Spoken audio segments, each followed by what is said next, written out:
Yes. The lead Spring Army sends its regards.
Hello, everyone. I'm the Enforcer, and I'm accompanied by Enforcer Matt.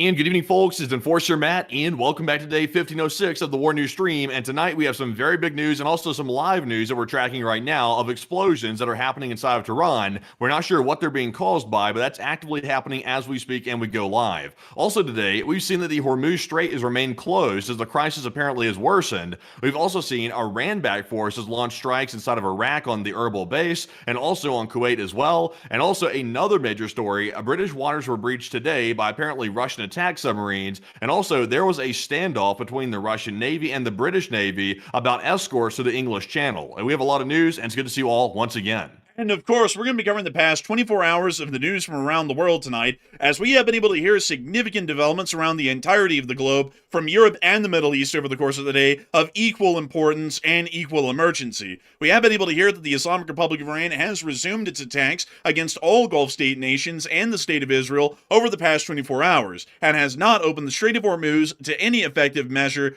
whatsoever. From what we understand, over the course of the past 24 hours, 1 liquefied natural gas tanker and 4 bulk carriers were able to make it through the strait, but outside of that, the Strait of Hormuz is still closed at this moment, and the Iranians are still demanding the exact same requirements that they had for passage of the strait before the ceasefire supposedly went into effect, stating that no vessels aligned with the United States of America and Israel can pass the strait. The vessels also have to pay about $2 million to get safe passage, and the Iranians have to be able to vet the vessels and approve them for passage through the strait. This means that at this moment, the Strait of Hormuz is still in a complete and absolute blockade, and we are still seeing that this is creating even greater tensions throughout the entirety of the region, as the United Arab Emirates has had multiple government officials take to Twitter today and officially crash out on the United States of America over the fact that the Strait of Hormuz is still closed at the moment and does not appear to be reopening.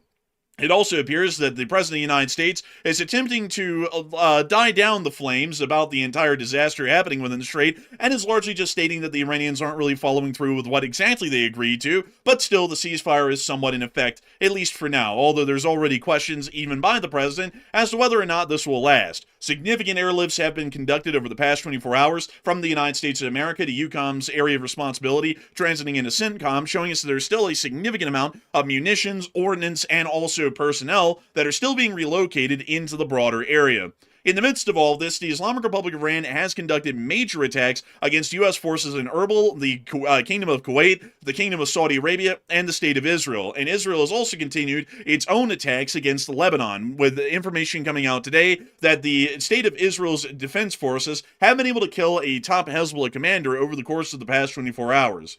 Outside the Middle East, we've also heard of another breaking development, this time not inside the Middle East, but inside of Europe, as we have been able to hear that there is now a major and significant armed showdown being conducted between the United Kingdom of Great Britain and Northern Ireland and the Russian Federation.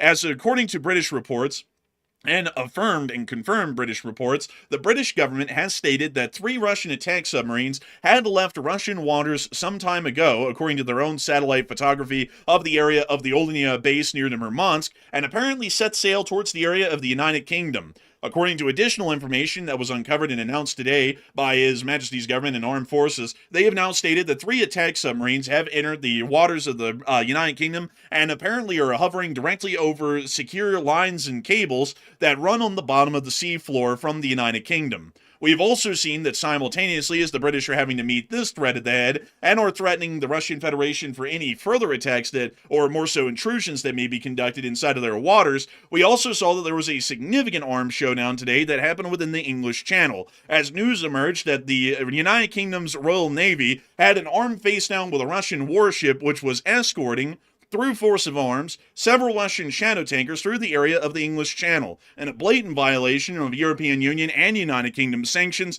and also largely threatening the British to open fire if they wish, to be able to try and seize the tankers, but suffer the consequences that would follow.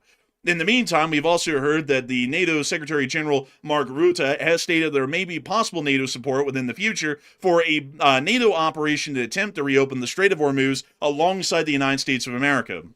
This comes after Mark Rutte's visit to the United States yesterday, which we largely did not cover on air, where we were able to hear reports and word that Mark Rutte apparently was just cussed out by the President of the United States, according to some officials who were privy to the matter, and then returned back to NATO and very rarely or seldom gave any significant comment on what exactly happened behind closed doors. Still, we're understanding that at the moment, NATO is in a very tense situation, and we may be seeing that a potential schism or a rift begins to happen between the two sides. And I do want to make it clear that our word of what happened inside the White House is largely alleged by some people who were supposedly White House officials that were privy to the matter and were able to hear it apparently through the doors to the room or were in the room when the situation happened, at least according to the alleged claims that have been made over the course of the day.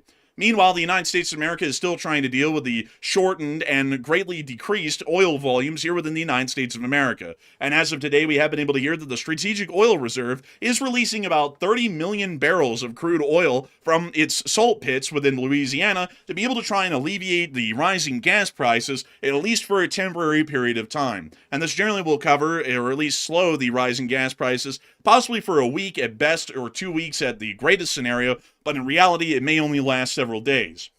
We've also been able to hear that within the war in Ukraine, things have been going quite significantly in Ukraine's favor over the course of the day. We have been able to report that significant attacks were conducted in the Tatarstan Oblast, just east of Kazan, and we have also been able to get additional reports that unfortunately the Russian Federation is standing to profit from the lifting of sanctions, even with the major Ukrainian drone attacks that have been able to lay waste to most of the Russian Federation's west coast oil-loading ports. From what we understand, they'll be raking in about double of what they would have raked in the projections. Instead of being about 4 billion US dollars, it's now going to be about 9 billion US dollars.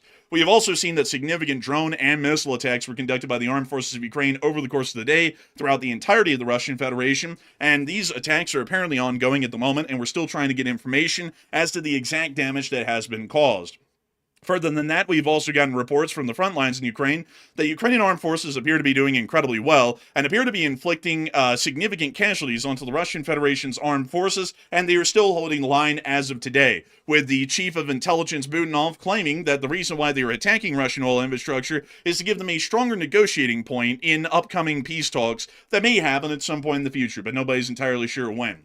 But outside of that, before we get on into all of this news, starting with our largest stories first and then moving our way on down into the smaller stories throughout the night, we actually have breaking news that's coming out at this moment. And Matthew, what do we got?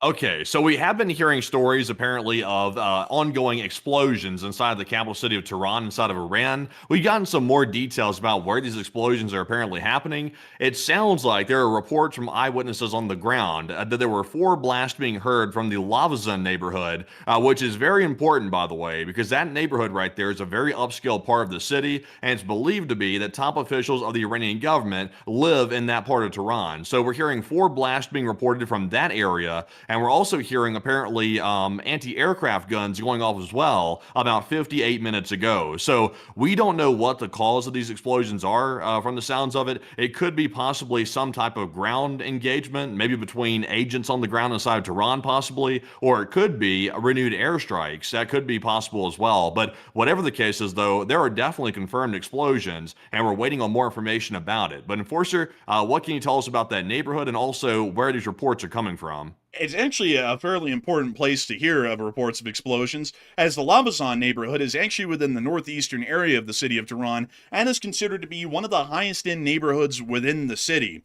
Unlike the United States of America, top officials inside the Islamic Republic of Iran, and even those that are incredibly well-to-do, or we could consider the top of the merchant class of society, actually live within incredibly opulent penthouses or apartments throughout the city. They don't really live in detached houses like we would here in the United States. That's why the Lavazan neighborhood seen here, which largely is large apartment complexes, which have a great variety of opulent and luxurious penthouses, are able to hold some of the Iranian government's top elite, those people who are at the highest levels of industry and politics within the country. Not only that, it was actually believed before Khamenei was killed in the strikes that started this war about 5.5 weeks ago, that Khamenei may have been hiding within a bunker complex that is actually under the Shion Forest Park, as we were able to note on satellite photography, even on Google, that there are significant entrances to tunnel complexes throughout the entirety of the park, which heavily suggests that there may have been a bunker complex under this area before the war started. It may still be operational at this point right now. Strikes within this area may be suggesting that a second round of attempted decapitation attacks are being conducted right now, as there is really no military or industrial value to the area of the Lavazan neighborhood, and the only value that we could deduce from strikes within this area would be attempted hits and executions of top Iranian governmental officials in these current strikes that we're hearing of right now. So that would be our analysis, at least at the moment, as to why these strikes are being conducted and what kind of fallout and damage they may have if successful. Yeah, well, that is the breaking news for now. So we'll keep an eye on it and see if we hear anything else. But for right now, that is all we know. But I'll be sure to break and let everybody know if I hear something else. And in the meantime, we are going to be moving on from that breaking news. A huge thanks to Enforcer Matt for getting us that breaking news live on air. And we're now going to be moving on into all of the news that we have over the past 24 hours, starting with our largest stories first, and then moving our way on down into the smaller stories throughout the night. I also want to tell you all in advance, folks, because I don't want people getting whiplash with how this is going to be done tonight. We are going to cover very briefly the diplomatic developments that have happened within the Middle East, and then we're going to stop that segment, save the rest of it for a little while later, and then we're going to immediately hop up into the United Kingdom and talk about the major development within this area. Because to be entirely honest with y'all, as far as strategic and historic significance, the actions and developments near British waters today are actually about on par with the major developments happening within the Middle East right now. So I'm going to try and make sure to get the 2 largest stories we have on air tonight out basically at the first opening of the show, instead of y'all having to wait for us to get through the entirety of the Middle East and then move on to Europe. So with that in mind, we are going to be moving on and down into the area of the Middle East, as we have been able to hear that the Islamic Republic of Iran has conducted significant attacks against everybody within the region once again today, and we are also understanding that the ceasefire talks have largely completely collapsed at this point. The ceasefire isn't even in effect any longer, due to the fact that the Islamic Republic of Iran has attacked every single Gulf state within the region, and Israel's also continuously conducted attacks against Lebanon, with explosions from an unknown actor currently happening within Tehran. It's incredibly clear that the ceasefire is only in effect in name. and it hasn't collapsed effectively at this moment. We were able to get reports from the Islamic Republic or some unknown source today that apparently Iranian diplomats had supposedly arrived within Islamabad in Pakistan ahead of the talks that were expected to be happening here incredibly soon. We were then able to hear from the Iranian government a fairly confusing statement that apparently there are negotiators that have gone to Islamabad, and according to the Iranian government, they have no plans to attend peace talks in Islamabad with the American side until a ceasefire is established in Lebanon. These statements were made, mind you all, right after the major attacks that were conducted on the wider variety of Middle Eastern allies that we have within the area, including the state of Israel. We've also been able to hear additional statements out of the Israeli government today that they have claimed there is no ceasefire in Lebanon. We are continuing to strike Hezbollah with force, and we will not stop until we restore our security. And that was the claim from Netanyahu today, giving us a larger understanding that the Israelis are not going to be backing off whatsoever on their attacks on Hezbollah inside of Lebanon. And it appears that for this reason, the ceasefire was doomed to fail, whether or not the Iranians had conducted their preemptive attack on everybody 20 minutes after the ceasefire allegedly went into effect several days ago. We've also been able to hear that the Strait of Hormuz and the situation that's unfolding within this area can only be described as utterly abysmal. And as a matter of fact, the situation is completely unchanged as to what it was before the ceasefire allegedly went into effect, as we have been able to hear reports today that largely no ships have passed through at all. And according to Steven Stepsinski, he stated that I'm still not seeing any liquefied natural gas tankers moving towards Hormuz, and there are over a dozen sunk in the Persian Gulf. The president said Thursday that Iran was doing a very poor job of allowing oil to pass through the waterway, and that's not the agreement we have. Not only that, we were able to see that there wasn't a volume of vessels that passed through the Strait of Hormuz in any large quantity today. We've only been able to measure about 4. One liquefied natural gas tanker allegedly made it through with another 3 bulk carriers, but this is what we were able to see on marine traffic today for the passing of ships through the Strait of Hormuz.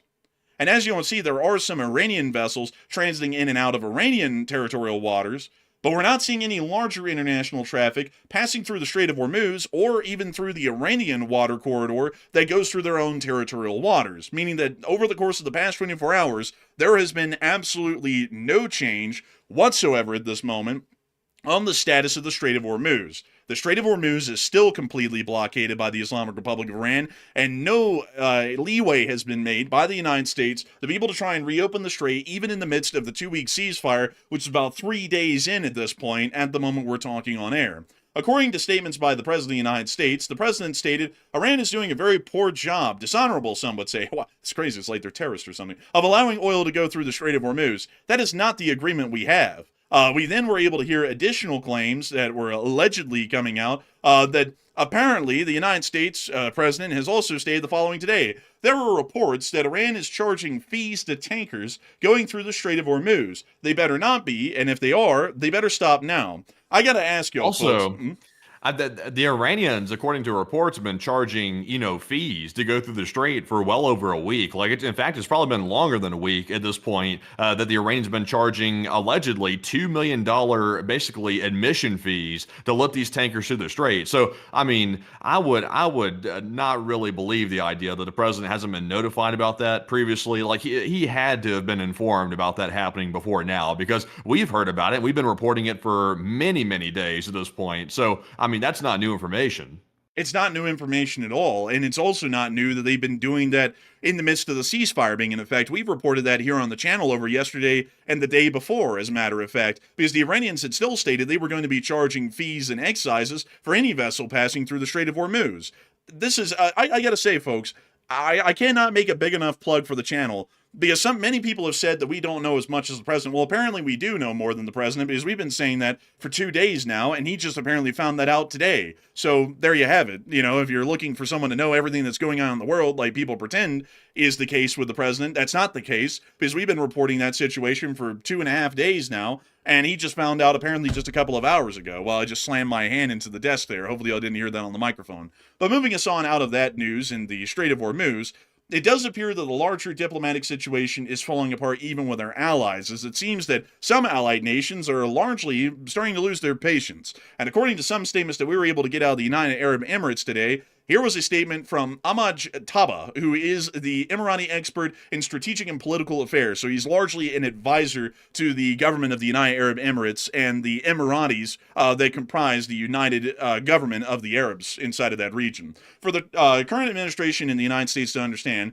the Strait of Hormuz is not open. The UAE does not and will never accept the Islamic regime of Iran imposing conditions on access. The UAE is not Bahrain or Britain or the EU. It does not accept any terrorist actor restricting freedom of navigation. As for Pakistan, Turkey, and Saudi Arabia negotiating to keep the regime afloat, understand this. No statement has a legitimate right to decide who may pass and under what terms. That is international law, not a bargaining chip. Shame on the United Kingdom, NATO, the European Union, and anyone who tolerates this regime's terrorism and piracy.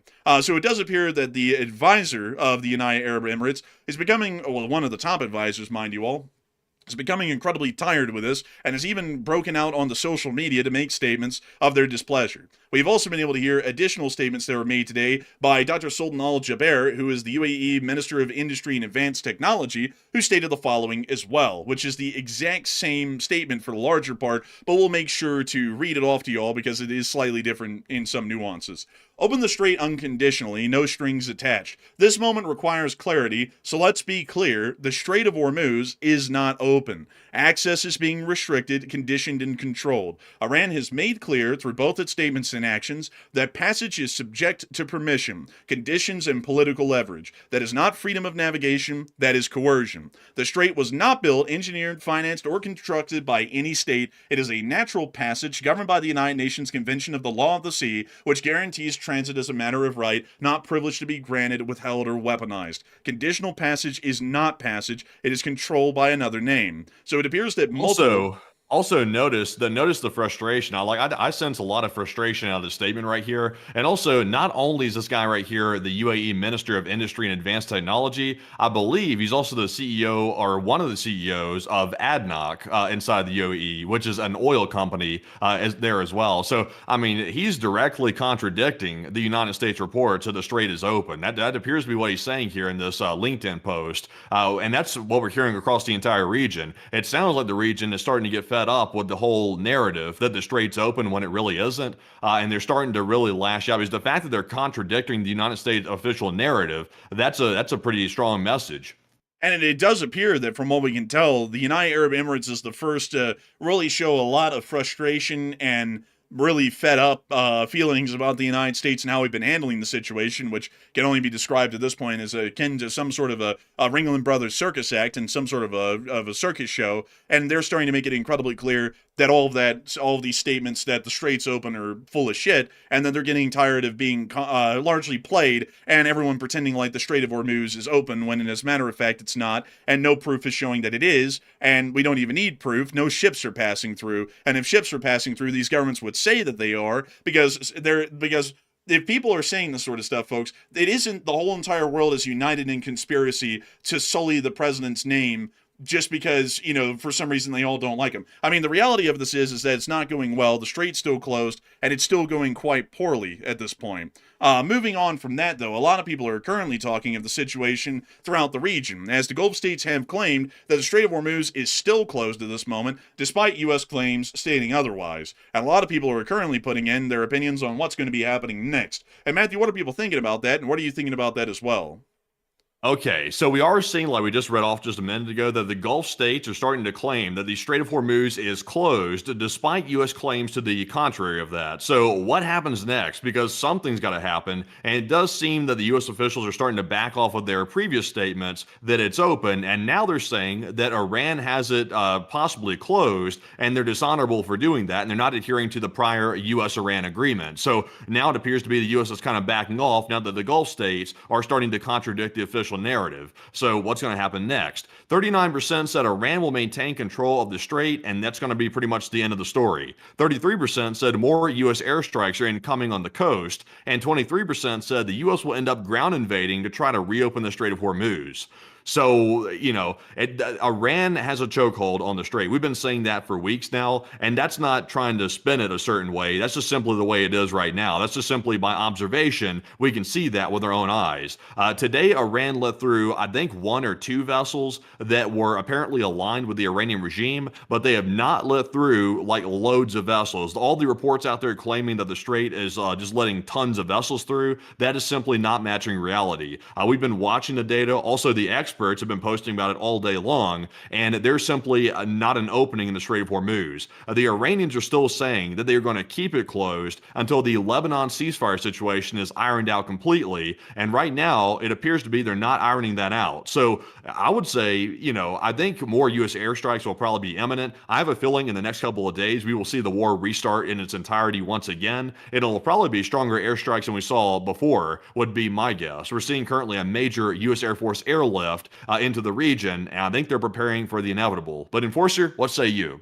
I'd have to say that I think the Iranians are going to maintain control of the strait for some time until the United States actually gets its military planning together and actually starts thinking with some reason and forcibly reopens the strait through military action. The Strait of Hormuz is never going to open in any circumstance. If we somehow get the Israelis to stop hitting the Hezbollah dudes in Lebanon, they're still going to keep the strait closed, because then the Iranians are going to make up some sort of a condition. If this one hasn't already been made up, and we're largely hearing that it wasn't made up, they actually have a legitimate qualm at this point with us, but they will come up with an issue afterwards to keep the strait closed. And also they have in their ceasefire demands that they want to control the Strait of Hormuz absolutely indefinitely, meaning that they're probably not going to budge off of that at any point whatsoever, because they realize the amount of leverage that this is giving them. Iran basically, by controlling the strait, has a light switch for everyone in the world, and if they become unhappy, they just shut the light switch off, and the whole country here in the United States and the entirety of our Western sphere goes dark within weeks, because they're not getting the oil they need to be able to keep running, and significant shortages will take place. That is a lot of power for a singular country like Iran to hold by illegally controlling the international waters of the Strait of Hormuz. And that's why they're never going to relinquish that control at this point right now, and we will forcibly have to push them out of the strait, and we will forcibly have to ensure the freedom of navigation, because if we count on the Iranians to eventually do that, they're never going to do that, because they understand what kind of power they have with the control of the Strait of Hormuz, and they're not going to give that up hell or high water. Because think about it. If they have this again and another war happens in the future, folks, or it even looks like another war is going to happen, and they have control over the strait entirely, they shut it down before a war even starts, and then it's on us to try and negotiate out of the situation instead of striking them at all, because we've literally, basically at that point, allowed them to control the Strait of Hormuz indefinitely, which would be an absolutely insane sort of a position for us to be in strategically, and it would screw us over. It would screw us over for the rest of the U.S.'s history, for the larger part, until we fix that or change the situation.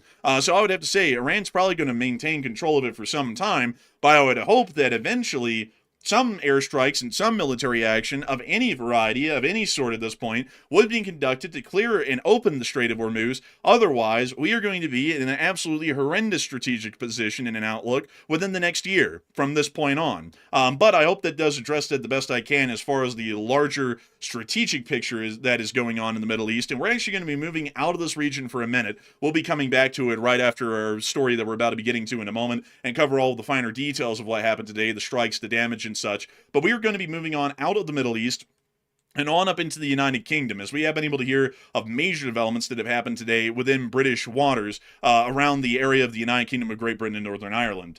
As we have been able to hear today, according to the British, they have made a pretty significant claim today. The United Kingdom's government has accused the Russians of an operation against undersea cables in the North Sea. According to the UK's Secretary of Defense, 3 Russian submarines were in the North Sea for about a month, but left the area after actions by the British Armed Forces. These Russian submarines were engaged in malicious activity over critical underwater structure, according to a direct claim from the United Kingdom's Ministry of Defense. The Russian Ministry of Defense has not yet commented on these British statements, and in response to the Russian military actions, the United Kingdom deployed its frigate, the HMS St. Albans, a support ship, military helicopters, and aircraft to the area, which monitored the Russians around the clock. This statement came out today and was a fairly concerning one, to say the least. We also were able to hear that according to additional statements that have been made today by the Royal Navy, they put out the following statement. The Royal Navy has completed 10 days of focused operations, closely monitoring Russian warships and a submarine in UK waters as a part of coordinated NATO efforts. These pictures actually came out today from a showdown that we're about to be getting to here in a moment that has happened between the British Armed Forces, the Royal Navy particularly, and the Russian Navy as they were escorting shadow tankers through the English Channel.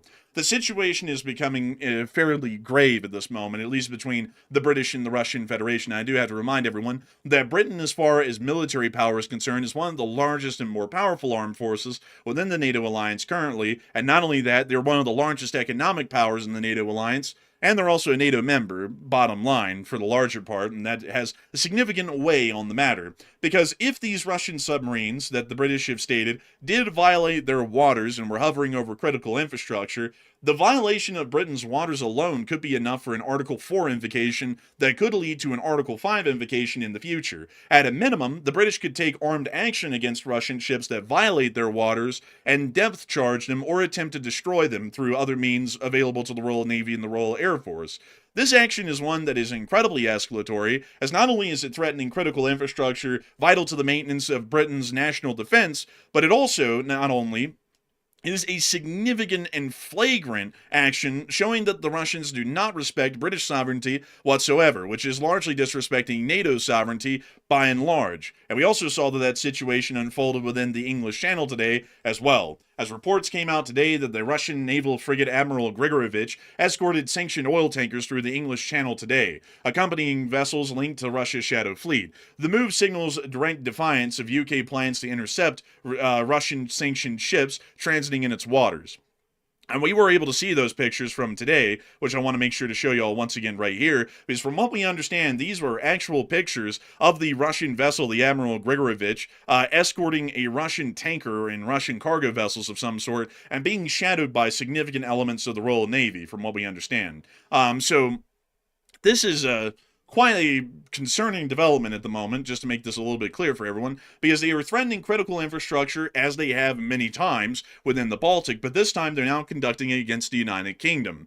Not only that, they are now attempting to force an armed confrontation between them and the Russian Federation right off of Britain's coast in the English Channel today by creating an armed escort for shadow tankers, which for years the Russian Federation has claimed were not an official part of the Russian Federation's oil tanker fleet and were in fact not Russian at all. Now we're seeing that they're providing them with armed escorts, clearly showing that they are Russian vessels and that they are transporting Russian oil, vital to Russian economic and strategic interests. A lot of people currently are talking about the situation right now. And Matthew, what are people thinking about this, and what are you thinking about it as well? Okay, so obviously a very disturbing story. It's bad enough for one Russian attack submarine to show up, and apparently the British had spotted an Aquila class attack submarine that was right off the coast of Britain, but that was not the only one that was there, and the British just found out that two more attack submarines were also lurking around the area, and they were trying to be diverted and distracted by the Aquila that was also in the area, but the Russians sent in 3 total Russian attack submarines to the area, which is obviously disturbing. And it's compounded by the fact that the English Channel today just had a showdown between the Russian Navy and also the UK Navy as well. So clearly, Russia is pushing the boundaries right now when it comes to Britain's resolve against Russia. They're clearly trying to test it. And now Britain's warning of a major response, which is to be seen because so far Britain is generally not taking a very strong stance against Russia when it comes to direct action. So what are your thoughts? 55% said Russia is simply trying to intimidate Britain and also bully them because they feel that they can. 21% said Russia is preparing for a first strike against the British, and 19% said Russia is actually just making war contingencies and running basically surveillance operations.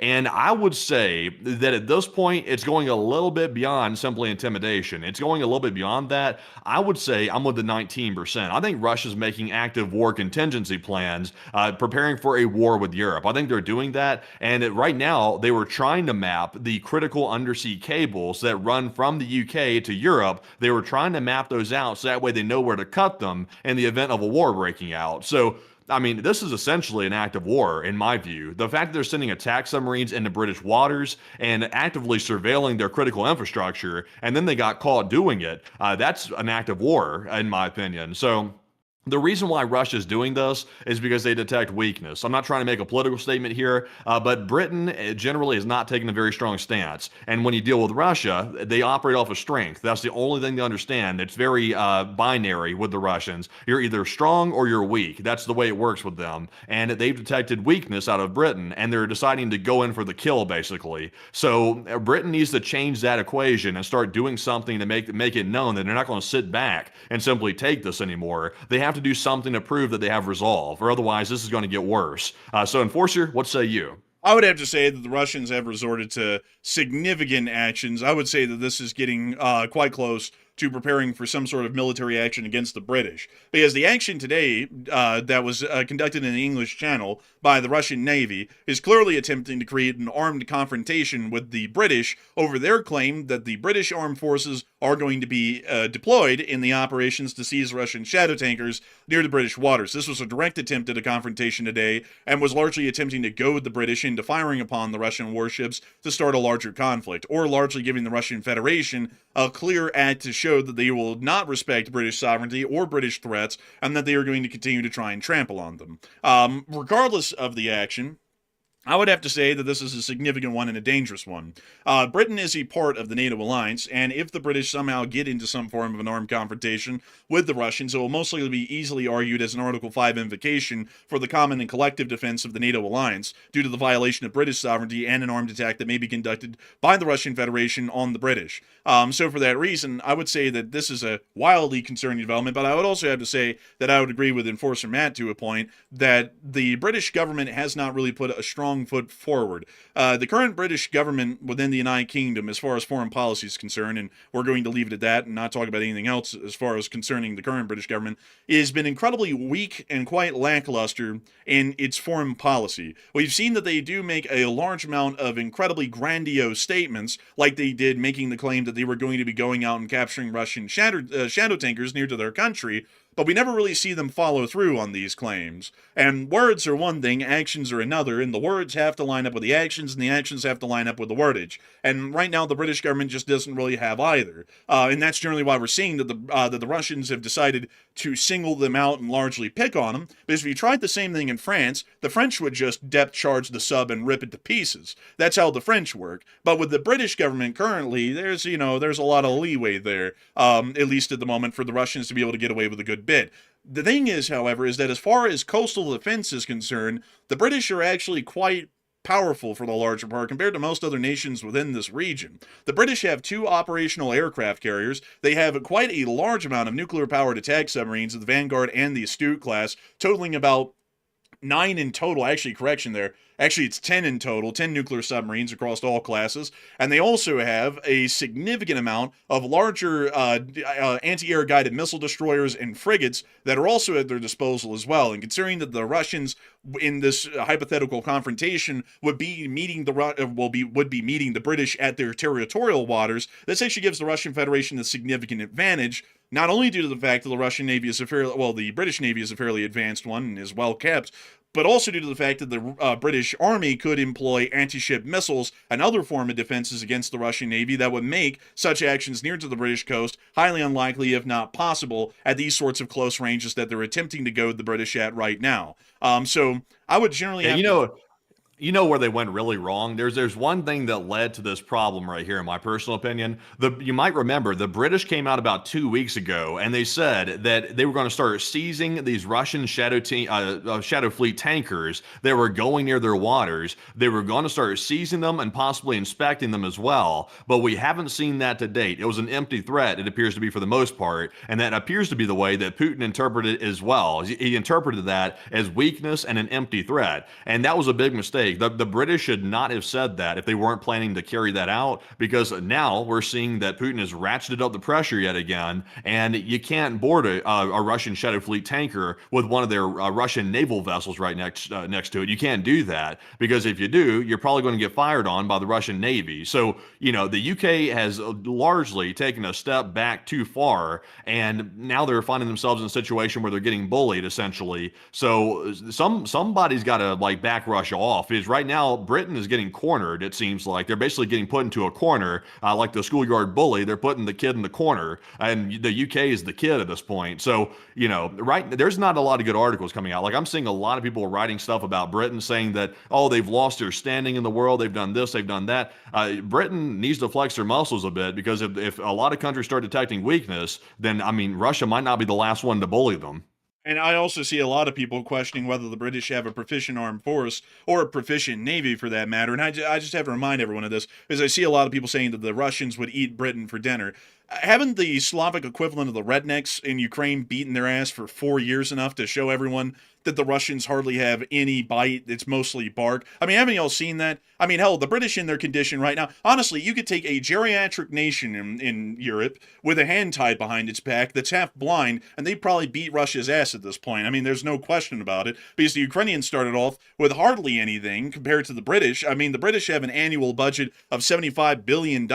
They have 2 active aircraft carriers. They have a significant navy, to say the least. And Ukraine had none of that at the start of the war with the Russian Federation, and they're still whipping Russia's ass, and they found a way to generally figure out how to turn the situation around in their favor. So if we can see that Ukraine, which would be described pre-war, before the invasion in 2022, as almost a militarily and economically backwater country, can beat the Russians, and beat them quite well and handily over 4 years, why in the world would the British, which are an advanced first world country with a first world budget and a first world navy, somehow have a hard time going up against them, especially considering that that fight would be in their own coastal waters? That doesn't make any sense at all. And on top of that, a lot of people aren't even considering here that the Russian navy is made up of ships that have been mothballed for 30 years, pulled back into service, hardly repaired to any functional condition, meaning that most of the weapon systems in the Russian navy on their ships don't work at all. I mean, like, haven't y'all seen that over 4 years? I mean, the Moskva, which was the flagship of the Black Sea Fleet, didn't even have any of its air search radars operational for them to know that there were incoming anti-ship missiles that were hitting the ship. I mean, how in the world are we supposed to say that a country like Russia, that is that incompetent and that woefully backwards, is supposed to be able to beat the British and eat them for lunch in their own home waters? That would be absolutely absurd. But as far as the diplomacy and, I guess you could say, the rhetoric side is concerned, the British do look quite weak, but militarily they're not that weak, considering that they're a regional power that is only capable of regional projection for the larger part. But anyways, with that, I hope that does address that the best I can, at least in my opinion, because I would be entirely honest with you all, if it actually came down to a confrontation, I think the Russians aren't going to be on the winning side of that one, to be completely frank. But moving us on out of that situation within the United Kingdom, which is a very major one over the course of the day, we have been able to see that down inside the Middle East, getting us back into our Middle Eastern news, things have been going quite crazy over the course of the day, and we are of course going to be trying to cover this the best we can, folks, in sequence of events that happen over the course of the day. So starting with our first events of the day, the Islamic Republic of Iran conducted a wide sweeping attack against most everyone in the area. We were able to confirm that attacks were conducted inside of Iraq, Kuwait, Saudi Arabia, and Israel over the course of the day, with the Saudi government not having any video evidence to show of the attacks. But the Saudi Ministry of Energy did state the following today: operational activities halted at several energy facilities in Saudi Arabia due to recent attacks. And that was the statement. That was it. We didn't really hear much more from them, but we do understand that apparently some Saudi facilities inside of the country were hit over the course of the day inside of the nation, once again showing that the Iranians are attacking at large most Gulf state allies within the area. We've also been able to see that within the city of Erbil, there has been significant actions in the air defense role up here, as it appears that a large amount of drones were getting near to the Harir air base in the Erbil government, and it is known to house U.S. forces, showing that even at the moment right now, Iran is attacking or attempting to attack U.S. forces within northern Iraq at this moment right now, just hours earlier in the day, which is showing that they clearly have violated the ceasefire. But we see them looking up in the sky, and we see the drone exploding overhead with a large explosion. We also see another clip here. We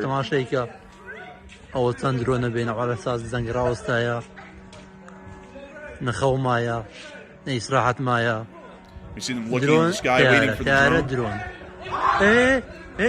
And any minute now, and there's the hit.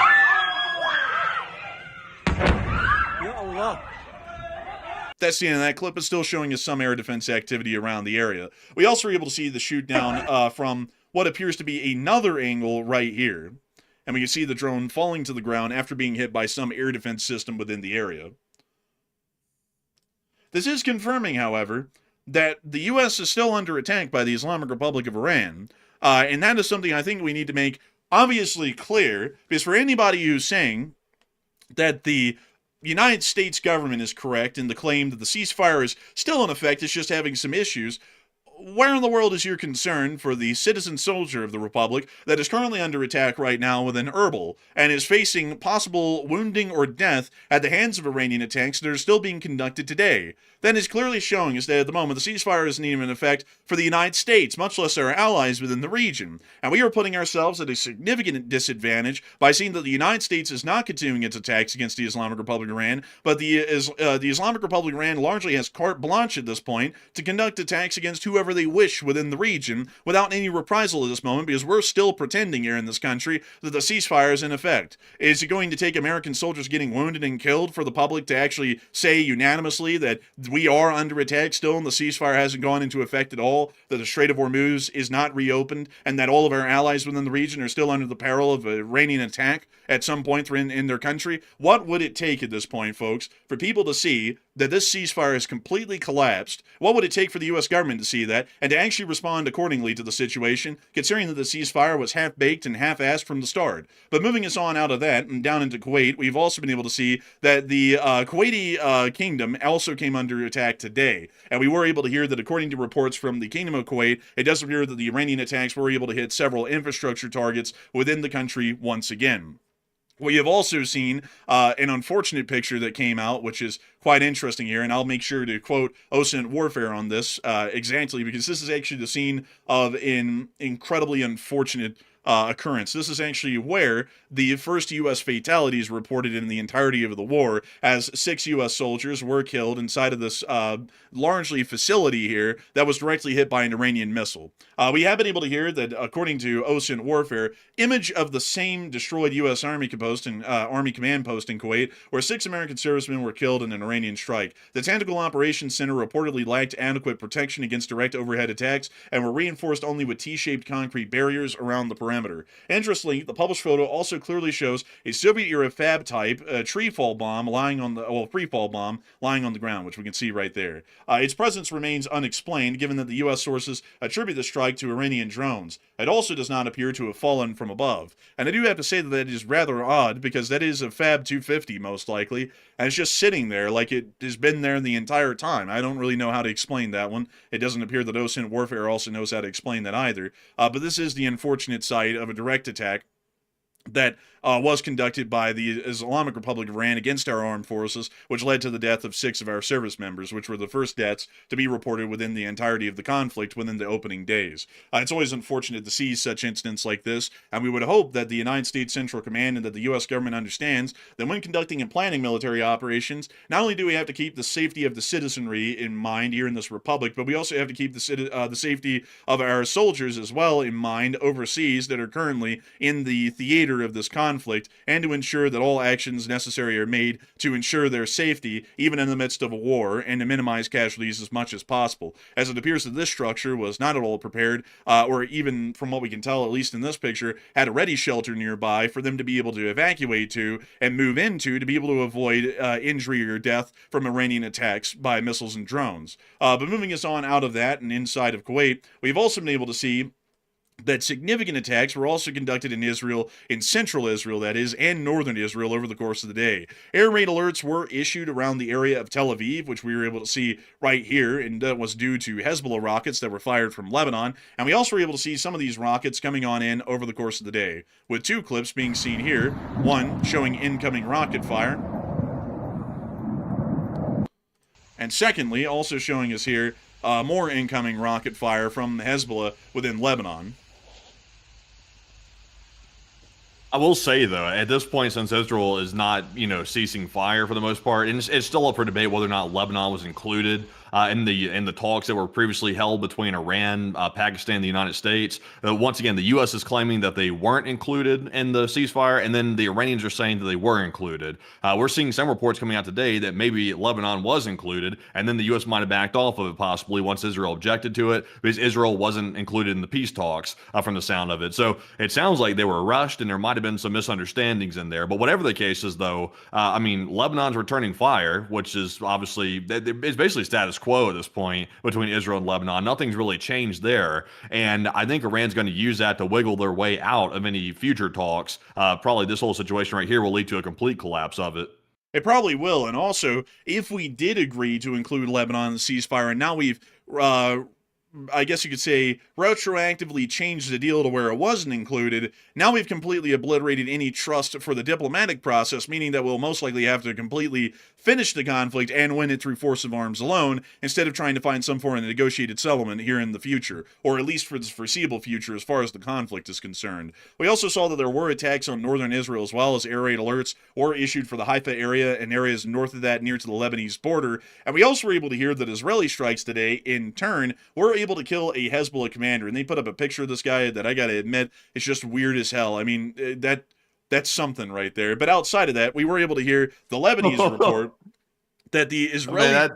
That picture there is pretty awful. I will say, it's like I don't think you would go to heaven wearing a military uniform, like you just came off the battlefield, like, you know, wiping people out, because that's what happens in war. Obviously, it's like I don't think you show up to the pearly gates wearing a military uniform. It seems a bit strange. Yeah, wearing fatigues with the sign of resistance on it. I don't think that's going to be going over all too well, you know, at the pearly gates, to be entirely honest. And I think that that's not going to be taken too well by most. Also, I got to say that this is just horrendous Photoshop, folks. They even tried to put a little bit of lighting in the guy's hair, but it didn't come off too well. It's pretty low quality. But apparently, we were able to hear that the Israeli strike in Beirut did kill the Hezbollah commander Hassan Mustafa Nasser, which you're seeing right here in this picture that's poorly Photoshopped, and was also put out by Hezbollah, mind you all. I have to make sure to clarify that, because who in the hell else would put a picture out like that? It would just be Hezbollah. But moving us on out of Beirut, it does appear that there has been some fairly interesting statements made by folks in the chat about what's going to be coming up next, as we are also hearing simultaneously as all of this is going on in the Middle East today, and we're about to be moving on into Iran as well to cover that news, that there has been significant, and I mean significant, amounts of U.S. airlifts that have been conducted throughout the day over the 24-hour period, as more transport planes are flying in the Middle East in what appears to be rearmament operations and also replenishment and sustainment operations. So this seems to be giving us an idea that the U.S. is arming up for something, and a lot of people are wondering what, and it looks like a lot of people are believing that the answer is quite clear. So Matthew, what are people saying about that, and what are you thinking about that as well? Okay, so they've got an airlift, the U.S. Air Force does, heading into the Middle East like nobody's ever seen before. Like, it's the biggest you've ever seen before, no jokes aside. It really is truly a large airlift. So now that we're seeing these increasing flights to the Mideast, does this indicate that more war preparations are going to be happening on Iran? And is this what this is? 86%, the overwhelming majority of the audience, said yes, the U.S. is preparing for new strikes on Iran, while 6% said it seems like a 50-50 chance of it, and 4% said no, it's simply normal routine operations. And, you know, despite the U.S. saying that the ceasefire talks are going good, that the whole thing is, hunky-dory, it looks like the actions are speaking an entirely different narrative. The U.S. military would not be bringing in this much equipment and assets and flights unless they knew that it was breaking down. And we've already reported this yesterday, but the ceasefire has already collapsed. The Iranians have not reopened the Strait of Hormuz, which was the main contingency to make the ceasefire actually work. They haven't done that. It's still closed as of today. We're also seeing that Lebanon is still under attack, and now Hezbollah is returning fire at Israel. That's another huge contention. And also we've seen that proxy forces have attacked the Erbil air base. They've also possibly been directly attacked in Kuwait by Iran themselves. So, I mean, if this is a ceasefire, this is the strangest ceasefire I've ever seen in my life. So I think the U.S. knows it's going sideways. It's already gone that way. And they're simply using the pause to bring in more equipment to get ready for another round of bashing on the Iranians. But Enforcer, what say you? I would have to say that I'd definitely be in the 86% as well. It is clear that we are preparing for new strikes because the ceasefire has effectively collapsed already at this day, and it already collapsed about 20 minutes after it went into effect when the Iranians attacked everybody in the region, literally just 20 minutes after the ceasefire was put into effect. Then we also, like to be entirely honest with y'all folks, the ceasefire has been broken on every end by everyone but us. The Israelis have attacked Lebanon, according to the Pakistanis and the Iranians, and the Pakistanis are an intermediary neutral third party, so they're largely the law on what the actual deal says. They said it included Lebanon. The Iranians say it included Lebanon, and apparently the only reason that we've heard, at least allegedly, that the U.S. isn't saying that it included Lebanon is because they got on a phone call with Israel, and then Israel said, well, we don't really like that. So then we said, okay, well, we'll just alter the deal and pray that we don't alter it any further. And then we said that Lebanon wasn't included, which wouldn't really make any sense, folks, because I got to say this again. A ceasefire means that there is a ceasing of fire on all fronts for the larger part. If you have a ceasefire that excludes a specific front, that isn't a total ceasefire. That's more so just a cessation of conflict within specific regions and specific fronts, but not across the board, or a conditional ceasefire.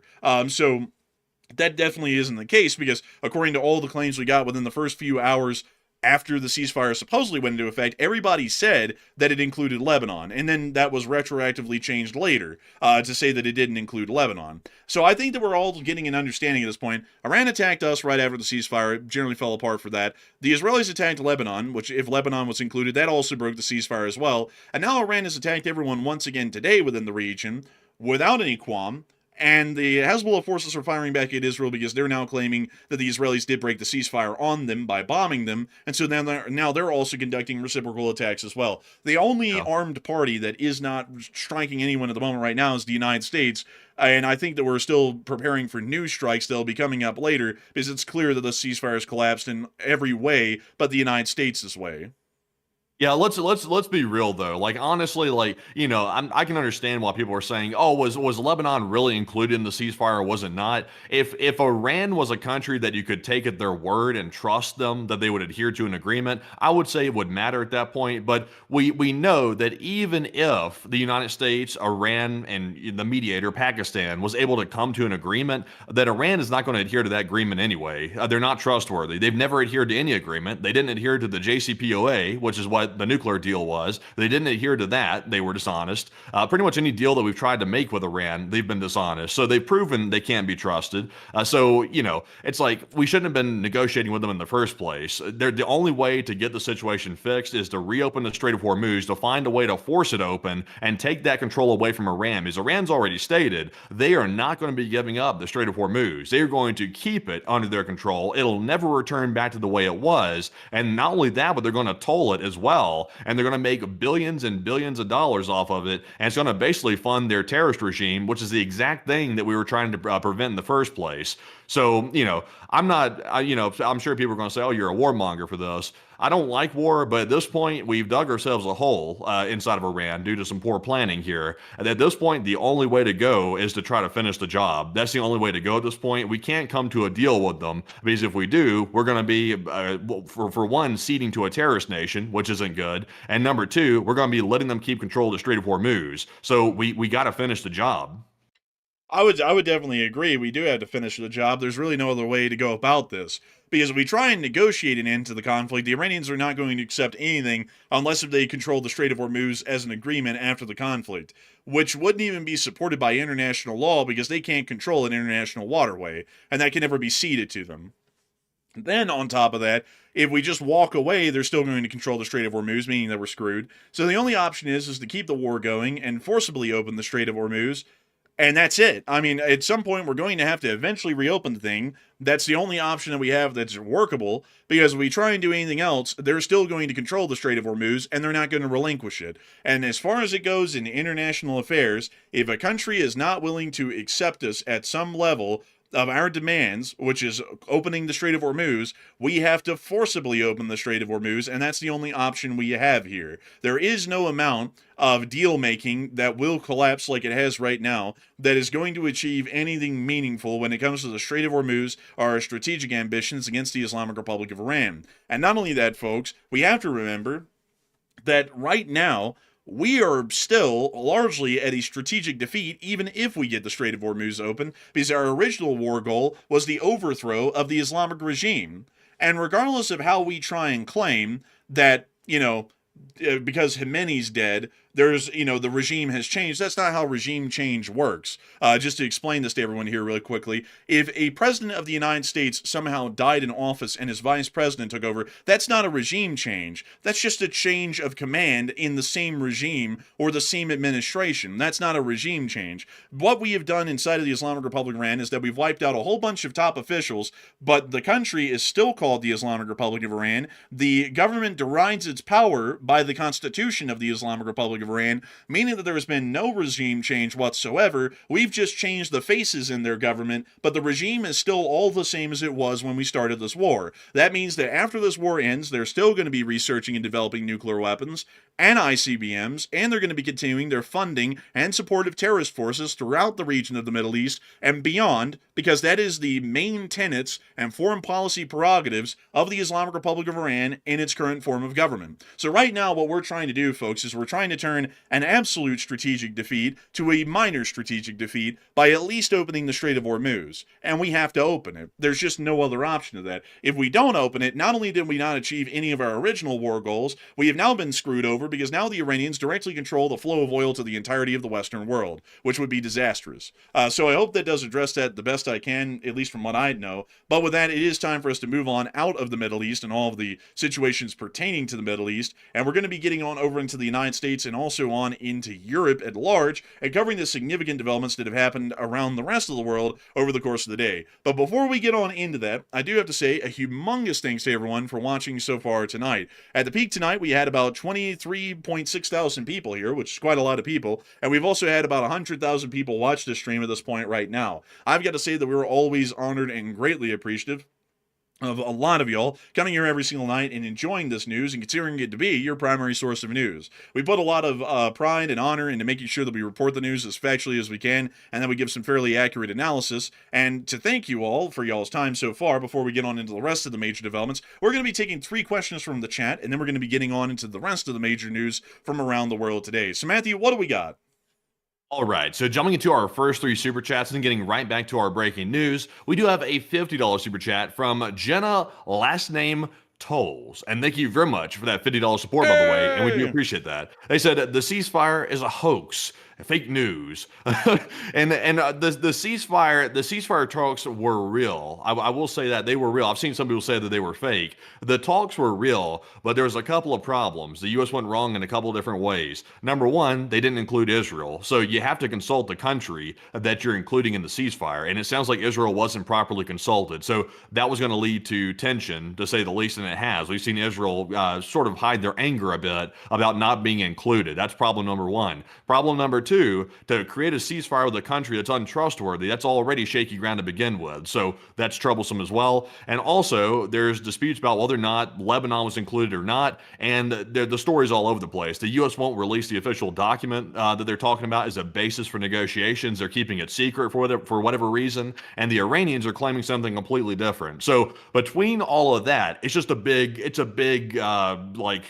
circus, basically, between all that stuff right there. So the ceasefire is basically non-existent, and also obviously there's been attacks too, so it's over. But Enforcer, what say you? I would have to say the ceasefire may as well, the ceasefire wasn't fake, but it may as well have been fake in what it was able to achieve, because it has achieved absolutely nothing. The Iranians conducted an attack 20 minutes after the ceasefire went into effect, which immediately broke the ceasefire regardless of everything else that happened afterwards. The Israelis continued to attack Lebanon, which we understand largely violated the ceasefire, although we're not entirely sure because everyone says something different, depending on what it is. So, generally we're assuming that broke the ceasefire as well. So the Israelis went out of their way to break the ceasefire. The Iranians broke it within 20 minutes. And now they're all basically firing back at each other. And Iran is still conducting attacks on our allies throughout the Middle East that have been hapless in the entire conflict and haven't conducted a single act of armed aggression of their own against the Iranians, but yet still they're coming under attack.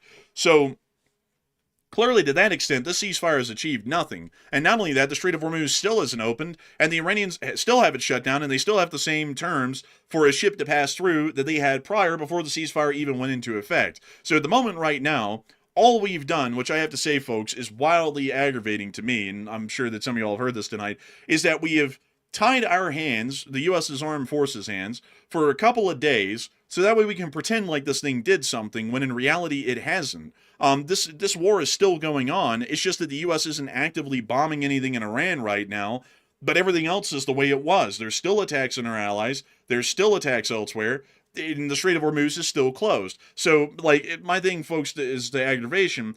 Why in the world are we even trying to pretend for another few hours here, which we are obviously going to have to say that this thing has failed, because there's no other approach to this. It's just completely failed, and that's just the facts of it. Why in the world are we even going to pretend for a few more hours when we've seen that U.S. forces came under attack in Erbil and are still under attack at this moment? Why in the world are we even going to pretend and not continue military operations against Iran so that way we can claim that? It doesn't make any sense to me at all. There are U.S. soldiers over there right now, folks, that are still under fire. Those are our common citizens, much like you and me all here right now, that are under attack because we're wanting to act like the ceasefire has done something when it's done nothing. And under these conditions, we should rip the ceasefire to shreds because it basically amounts to nothing, and we should resume our attacks on the Islamic Republic of Iran and focalize them on the Strait of Hormuz to try and open it. That's my approach, and that's why I'm getting quite aggravated here, because I'm thinking about all my friends and folks that I know of that are in the armed forces, some of them in the region right now, and they're still under attack, and we're just pretending like that's not happening over here on the official governmental level.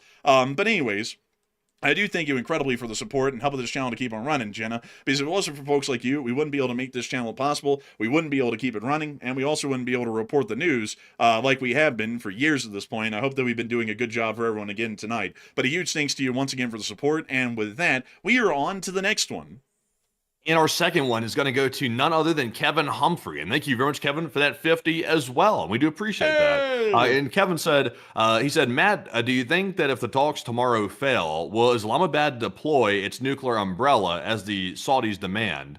Now, with the talks, like here's the thing with the talks. It's claimed by some sources that the Iranian delegation showed up to Islamabad for these talks, but the Iranians are claiming that they have not sent any sort of delegation to this arrangement. They're claiming that they haven't sent anybody.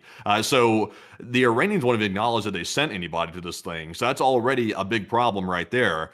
And I'm not saying I believe the Iranians, but at the same time, though, if the Iranians sent somebody, it seems like they would simply say that, because I'm sure pictures are going to come out of Islamabad showing the Iranians there if they are there, and so far we haven't seen that. So, you know, it seems like they're not even showing up for the talks for the looks of it. So I would say it wouldn't even get off of that square one. But Enforcer, what say you? I would say that it's probably not going to get off of the ground either, because if we're using some common deductions and reasoning here, we could get the idea they probably didn't send anyone to Islamabad, and that information might be faulty, because they are saying that the ceasefire isn't in effect, and it's not even in effect, and it's been broken because Israel is conducting attacks on Lebanon, and as a result of that, they have started attacks today on everybody in the region.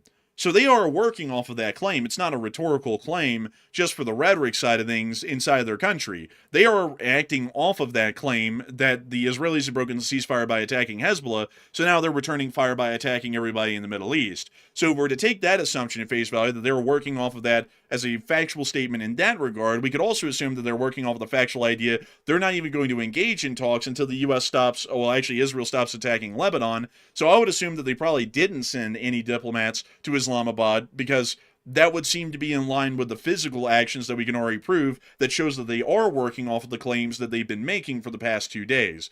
So I don't think it's going to be going anywhere. And as far as the nuclear umbrella, just to reference this, folks, because this is something that happened recently that we haven't even touched on a lot, but we did cover it for a moment. Pakistan and Saudi Arabia actually have a nuclear umbrella defensive alliance that we generally believe is geared towards the Iranians, to where if there is ever an attack that is conducted against Saudi Arabia that threatens the stability and generally creates, what do we call, an existential crisis for the state, Pakistan could actually use nuclear weapons to defend Saudi Arabia, much like it was their very own territory, which is how a nuclear umbrella largely works. As far as that goes, the Pakistanis might employ that, but then that also comes with some significant caveats. Like, for example, we haven't heard that Saudi Arabia is in an existential threat at the moment, and that they've even telegraphed that. So it really isn't a question that Pakistan has to answer yet until Saudi Arabia starts to claim that they're getting to that point. And you got to watch out for Pakistan. Like Pakistan, like they may be mediating the situation right now between Iran and the United States, but you got to be very leery about Pakistan because I saw today that one of their government officials, one of them, I can't remember his name right off the bat, but one of them came out and was making really derogatory statements aimed at Israel, and they were very like it wasn't just like they weren't just unhappy with Israel; it was going far. Like they were taking it very, very far. I'm not saying that people can't criticize Israel; like people can say whatever they want, but the comments went farther than they should have gone, to say the least. So, Pakistan's got its own thing going on. Like, we can't just simply say Pakistan's got our best interests at heart, because I would say you have to be very leery when dealing with them, because they are very complex. Like right now, they're fighting their own war inside of Afghanistan. They're fighting against the Taliban, and that situation is still ongoing as we speak. And, they're kind of like semi-friendly with Iran, sort of not, sort of is sort of like a weird arrangement going on there. So you gotta look out for them, I would say.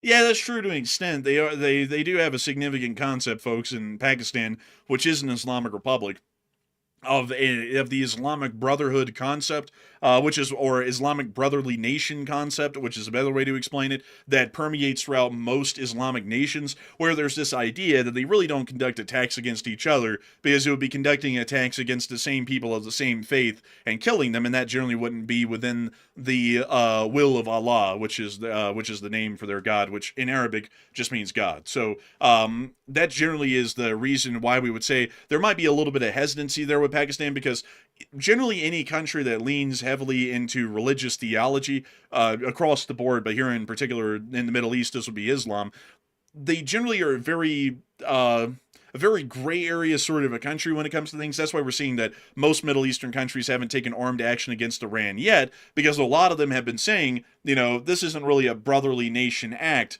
of the Islamic Republic of Iran to attack us, because we're also an Islamic kingdom or an Islamic emirate or an Islamic republic ourselves. So, with shame on them, but we're not going to respond to it, because then we would be conducting basically a cardinal sin, much like they are right now. And that's why the responses have been odd within the Middle East, and a lot of people have been noticing that, is because they have that sort of a significant theological concept within most governments of that form. And that's why I would have to agree with Matthew. They are a little bit sketchy, like we don't really know where they're going to go in the long run, because Pakistan might become like any other Middle Eastern country and basically just peace out of the whole thing and just watch it happen and do nothing, which is a high likelihood. But with that, I hope that does address it the best I can, and a big thanks to you for the incredible question, Kevin Humphrey, and helping this channel to keep on running. And I got to say a massive thanks to everyone who has supported the channel so far tonight, because y'all are helping this channel to keep on running, keep being on air, and to keep covering the news that's coming out each and every day. And if it wasn't for direct viewer support, we wouldn't be able to make this thing possible on a 24/7 basis. So a tremendous thanks to you so much once again. And with that, we are on to the last question of the segment, and then we're going to be moving on to the rest of the news. All right, so this one goes to Ross Nibb, who just threw in a 50 Australian, and thank you very much, Ross, for that very generous support, and we do appreciate that very, very much. And Ross said, they telling me, sir, if Iran and the U.S. have really come to a ceasefire agreement and the Strait of Hormuz is open, you need to oil up and do a press conference with the Ayatollah, dancing to YMCA. That would put Maduro to shame.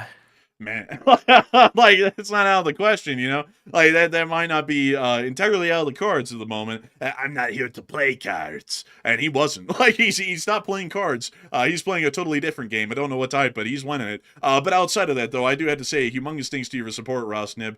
And I had to say, it's like no amount of rhetoric, and I don't mean to emphasize this, but no amount of rhetoric, folks, of saying things makes them real. Like, if I told you that the sky is red, it's still blue. No one saying anything otherwise and just insisting upon it makes that a truth. And, we've seen that many people in the U.S. government lately have been making claims that everyone who's saying the Strait of Hormuz is closed is a liar, and it's in fact wide open and ships are just flooding in. If they are, where is that? We're not seeing it. There's no facts or any proof to show that. But a big thanks to you for the support and helping this channel to keep running. And hopefully we'll be able to find some strategic outcome that sees us at least keep the Strait of Hormuz open. And at a best case scenario, still sees us overthrowing the Islamic regime. Because that was our original war goal. And I do not care, folks, how much they scale down those war goals after the war started to make them a little bit more achievable sounding, so that way they can claim that it's a victory. The original war goals are the war goals. If we don't achieve those, then it's not a victory, it's some form of a defeat. So I hope that does address it the best I can, at least in my opinion. And a huge thanks to you once again, Rosnib, all the way down in the land down under, for supporting the channel and helping it to keep running. Because if it wasn't for folks like you, we wouldn't be able to make this channel possible, and we wouldn't be able to cover the news like we do each and every single day. And so, a humongous thanks to you. And with that, it's time for us to move on and into the rest of our news that is moving us on out of the Middle East and on into the rest of the world at large. We have been able to hear that within the United States of America today, there's been a fairly interesting development. According to Word, a federal judge has found that the Pentagon is in violation of a court order to restore access to reporters. So we do see that there's currently a little bit of a schism going on, or not really a schism, but more so of a showdown going on in between the courts and the Department of Defense due to ongoing issues and confrontations that they've had with the press, and also not allowing them into Pentagon press briefings at large, unless if they basically swear loyalty to the Department of Defense and the U.S. government and so on and all that, which is a little bit crazy. So we're hearing about that at the moment in the Pentagon, and we'll be seeing how that goes at some point in the future. But moving us on out of that, it's now time for us to move all the way over and into the war in Ukraine. But before we get to that, I just realized we had one little piece of news that we had to cover before we get over there and into Russia and Ukraine. As we did get to hear that according to a statement today by the Secretary General Mark Rutte, he stated that NATO is willing to play a role in a possible mission in the Strait of Hormuz. According to some alleged claims that we had from some people who stated that they were privy to the talks that were, or more so the cussing that was had, at least according to their claims, that happened in the White House yesterday, apparently Mark Rutte showed up to the White House and the president just started going off on him and just apparently cussed him out. That's at least allegedly what we've heard at the moment. Yeah, I'll say I haven't heard that report. I got to say that myself. I've been looking today, and I haven't seen any reports of the guy getting cussed out. I heard it was a heated debate, but I didn't hear anything about a cussing. Well, I heard that apparently there was just nothing but insults being flung. That was what I saw in the article that they allege happened. But generally, it does appear that, according to Mark Rutte, now NATO is willing to play a role. But the thing is, folks, is that we've heard this 3 weeks ago when a similar sort of a situation happened, but that one was one that was well in front of the public. And we were able to hear that there was going to be a multinational coalition coming down to the Strait of Hormuz and helping out. But then we never saw that happen. So we think that right now, I think that the Secretary General Rutte is trying to play a little bit of diplomacy here. And while none of the NATO countries are willing to conduct offensive action, and the NATO charter doesn't even allow for NATO to conduct offensive actions, it's only defensive, apparently they're trying to act like there is some way that NATO could get involved. The problem with this claim, however, by the NATO Secretary General is that the NATO charter does not allow for any offensive actions. And right now, it would be impossible to invoke an Article 5 invocation off of the actions that have happened in Iran. The United States is a NATO member, but NATO isn't a broad military alliance, meaning that everybody goes into offensive wars together and defensive wars together. It only means that we go into defensive wars, and offensive wars are taken upon the duty of the individual country or countries that have decided to undergo that action outside of the NATO framework while still being a part of NATO.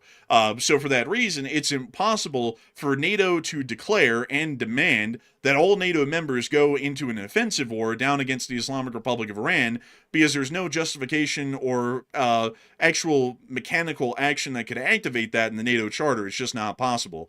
So generally, I think this is playing diplomacy, because it wouldn't really be able to amount to anything. But moving us on out of that, we have also been able to hear of significant developments within the Russian Federation. And it seems that while the Russians are not going to be economically bouncing back from the sanctions being lifted on them, it does seem that, according to some reports, it does appear that the Russians do stand to profit, according to Reuters, from the sanctions that have been lifted. Apparently, Russia's revenue from its biggest oil tax will double to $9 billion in April. This is a bounce from about $4.5 billion that they had in March, just a month ago, before the sanctions were lifted.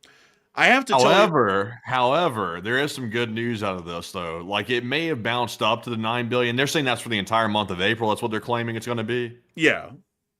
So $9 billion. So we heard today from the Ukrainians, they say that due to the recent Ukrainian attacks on the oil export terminals in Ust-Luga, Primorsk, and also at, Novorossiysk, that's the third one right there, that apparently Russia's losing at least $1 billion a week from those strikes. So you can deduct about $4 billion from that, because now these strikes are going to wipe out a pretty good bit of their export capabilities. So Ukraine has put a dent in this, I guess you could say, this money-making venture that Russia got handed it basically straight into their hands by the United States. Ukraine has diminished it to a large degree.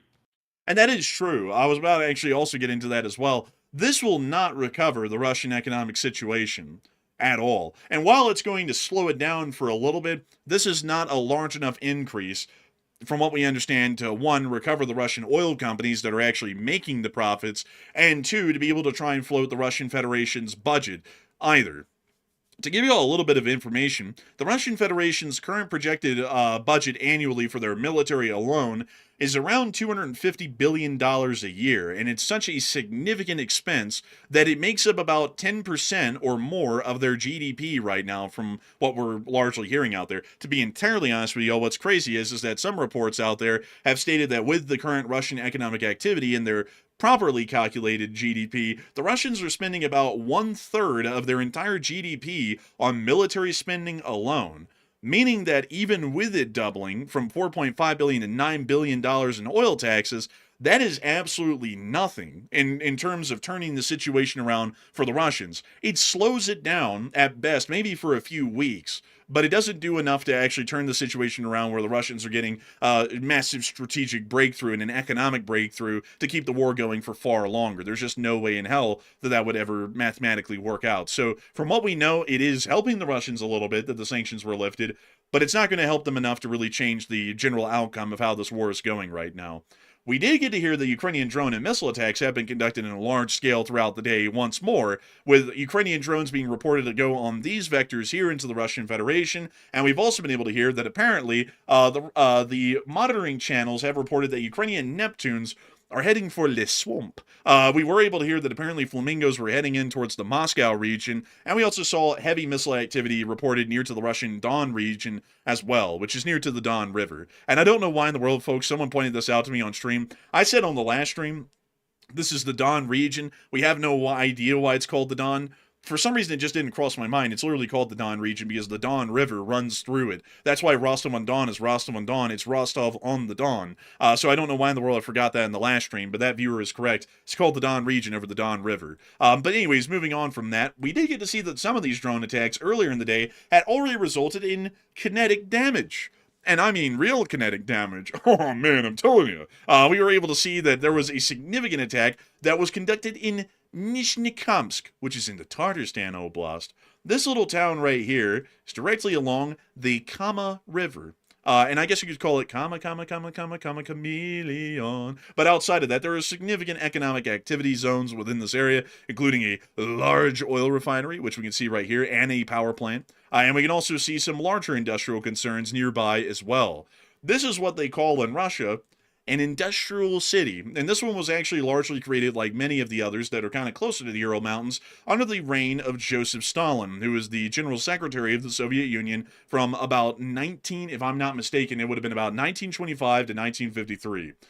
So from what we are generally hearing, that seems to be one of the targets that was hit. And we believe that it was most likely this larger industrial power plant and refining center that we see over here. Here's the clip of that attack.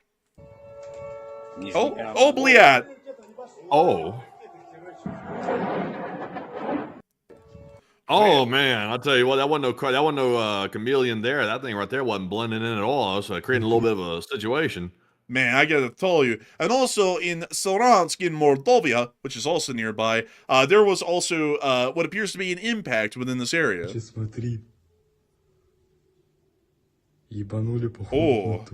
They call this a debris situation. Man, you know what they call this, man? They call this, like, real broke hours in Russia, man. Like, they're like, we're running out of money, and while we were able to make some taxes, we're still losing money. It's an unrecoverable situation at this point for the Russians economically. To be entirely honest with y'all, I would take the assumption at this point that we could lift just about every single type of sanctions on the Russian Federation, and they still would economically collapse because the Ukrainian attacks are really able to mitigate or mute any sort of positive developments for the Russians in foreign policy for sanctions being lifted. That doesn't mean I want to see the sanctions lifted, folks. I'm just saying that hypothetically that wouldn't really fix the situation. It's just becoming obviously clear now. They can't protect any of their airspace in Russia, and not only that, the Ukrainian attacks are causing irreparable damage to their economic abilities. So moving us on out of that, we also were able to see that the oil depot down in Feodosia is still cooking. And look at this thing right here. Holy moly. That oil depot in Oh, wow. Feodosia. Jesus. They're doing a lot of work on Crimea because the Ukrainians just recently hit that last final ferry that took supplies from mainland Russia to Crimea. They hit that and took it out. So now that little line of logistics is gone. They're also striking the oil targets here very heavily. It almost seems like, I don't want to go as far as to say that this is going to be a certainty, but it seems like they're doing preparations for possibly some larger operation on Crimea. But I mean, they're hitting it pretty consistently over the last few days.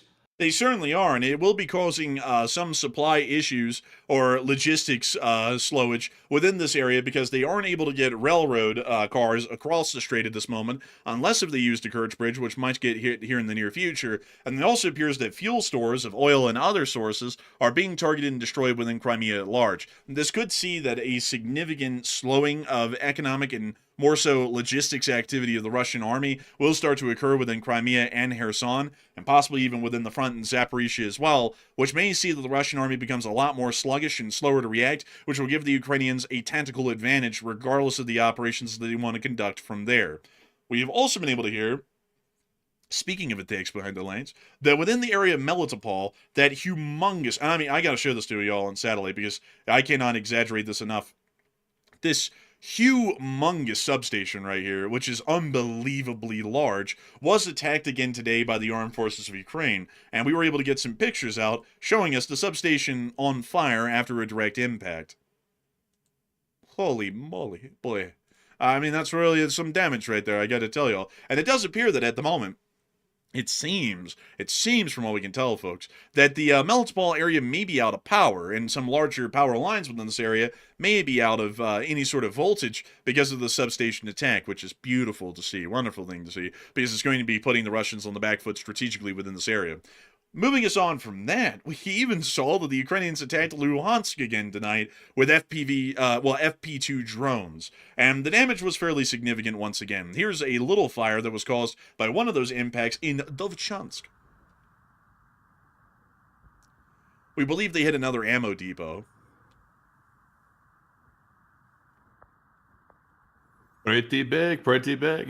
I saw General Petraeus coming out today and speaking about Ukraine. He was saying how Ukraine is probably going to be the military industrial base, a very formidable one in the near future because of their drone warfare tactics with the sea drones, land drones, and also the aerial drones as well. I would tend to agree with them. We've taken this for granted at this point, like these attacks that Ukraine's carrying out, but I mean, we're seeing how difficult these attacks can be if you're not prepared. Like we're seeing that, in the recent weeks. So, I mean, Ukraine's just still pulling it off. The underdog is still taking down the super dog or the alleged super dog. Like I wouldn't call Russia that anymore. I would say Russia's been deflated quite a bit. If anything's a paper tiger, it was Russia.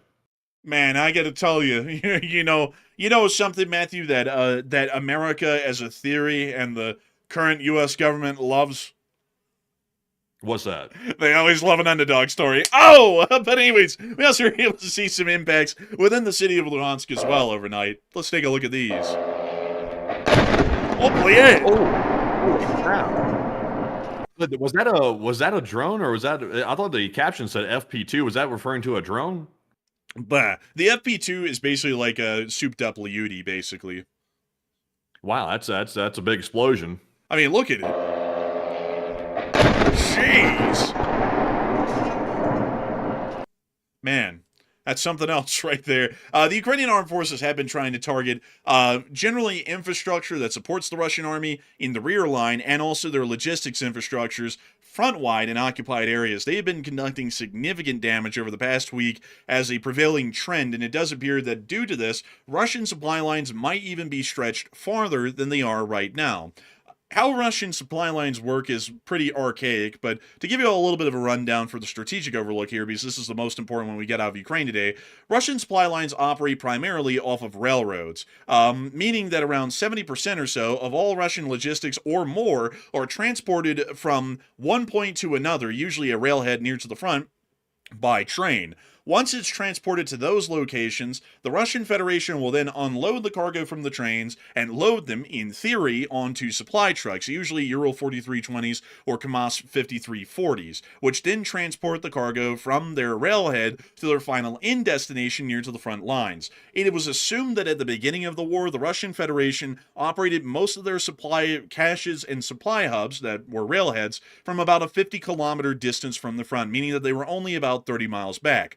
While that does put them in range of long-range artillery, for example, a Smerch that the Ukrainians might have had, generally this avoids them being directly hit by any conventional artillery systems. However, there was this thing that happened called the munitions massacre of 2023, where Ukrainian drones were able to eke out enough range to be able to hit those railheads at 50 kilometers. And during that time of the war, we saw that a large amount of Russia's logistics hubs and railheads were heavily damaged or destroyed in the midst of those attacks. After that, the Russians had to start pushing their railheads back farther away from the front and deeper behind the lines. Now we understand that there's a couple of major railheads within the area, and they are as follows: Luhansk, Donetsk, which is one of the closest, Mariupol, Berdyansk, Melitopol, and some other cities within Crimea, which really aren't significant because they don't play a direct role in frontline operations.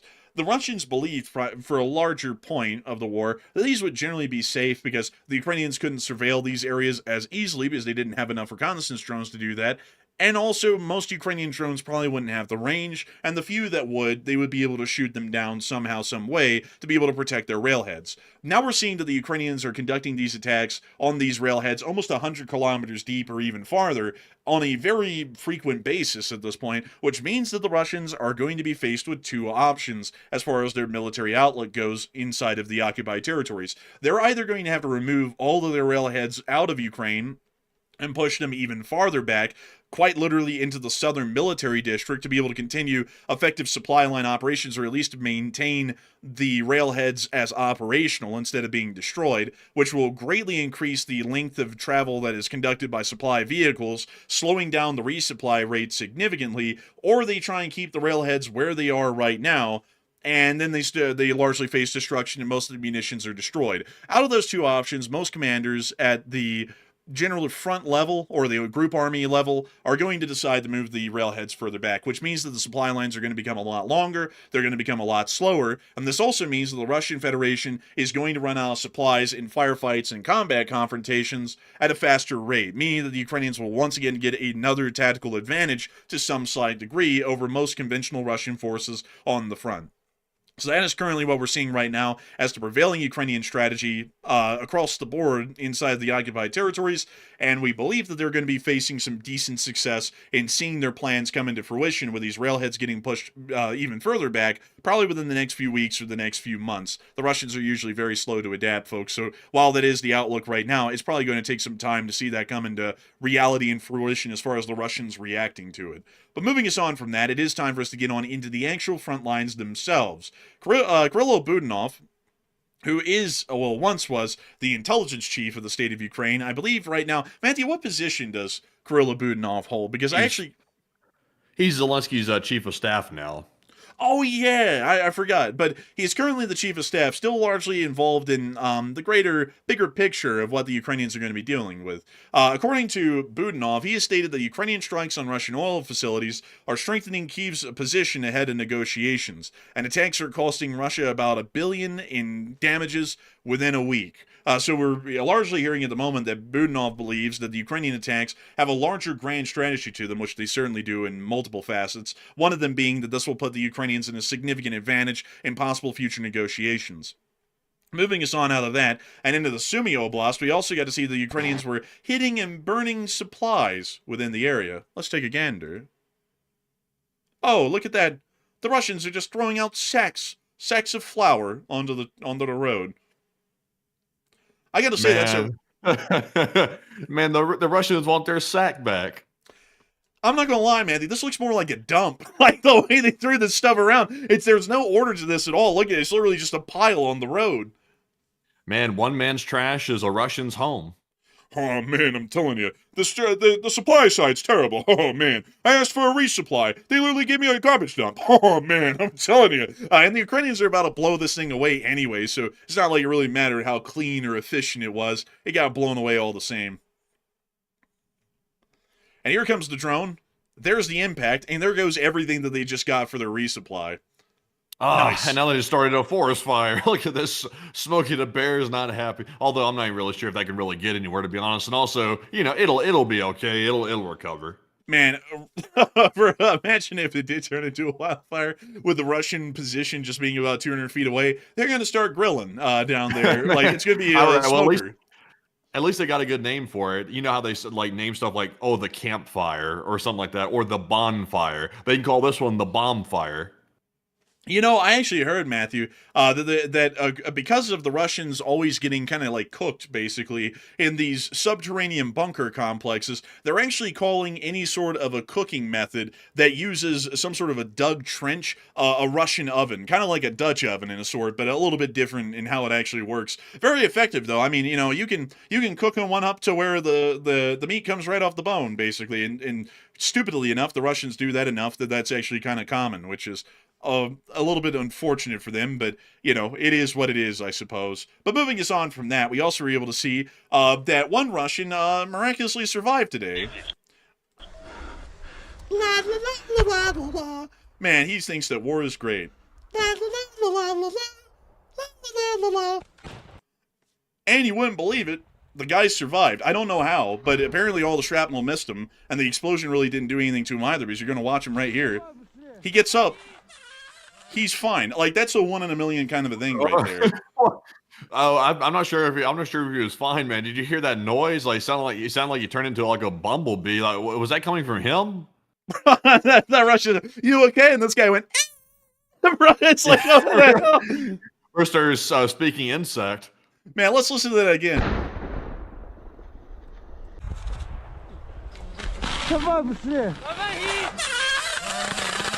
I think that's something on this dude. I think it's did the drone, like the drone couldn't have survived that. Like, it sounded like maybe it was like a servo motor or something, but the drone's exploded. So, I mean, it's not that. I don't know what the hell's making that noise. I don't even know, but what's crazy is that this guy, like, legitimately survived unscathed, and it's still going. Like, the noise still is. Like, that's weird. I mean, that was oh my god! Oh my god! It was another one. Holy crap! Hold up! Wait a minute. Oh, I'm just realizing what this is. The drone is stuck to him. How this doesn't make any sense. Either this Ruski here has defied the laws of physics, and this concussion didn't affect him, which it should have, or something's amiss here. I'm not really understanding. That is the drone. That's the drone. So wait a minute. I think I know what happened. How the hell? Like, yeah, explain this. So the drone came in, flipped over, right? See it right there? It's kind of like at a 90-degree angle. So the bomb that's on the cradle on this thing must have, like, when the drone hit him, it must have slipped out of its cradle and traveled onto the ground while the drone got stuck on him. I think that's what happened. Maybe, or maybe possibly the body armor saved him or something for once. Maybe it was actually proper body armor. Maybe. Oh no, that was a huge explosion. I mean, a body armor wouldn't save you from that. If that was a direct hit, you would be fried. Like, anything soft that's exposed, like your armpits, your arms, your legs, your face, that would have been gone. Let's take a. Are we sure this is real? Because this doesn't make any sense. Like, I will say, this doesn't make any sense at all. Someone said, you know, the drone stuck to him. Like, could it be an AI vid? I think this. I'm not saying that this is AI, but this is very sus. Like, that type of explosion right there is not survivable. Like, it's simply not. Especially if the drone's literally stuck to you after that explosion. I'm not really understanding this one. I'm not gonna lie. I think I kind of understand it. And I think this might be a 1 in a million sort of a thing that happened right here. Because we have seen some Russian drones basically land at Ukrainian soldiers' feet, and they somehow survive. I mean, maybe this is one of those 1 in a million sorts of a fluke sort of a deals right here. I think it might be AI, personally. I'm hedging my bets that way. I don't know, because AI can't pull off a clip that's this authentic looking. You know, they always are oversaturated and really bright. They don't have that kind of East European depression look about them, and this one has that. And it just doesn't look to me like this is that faked.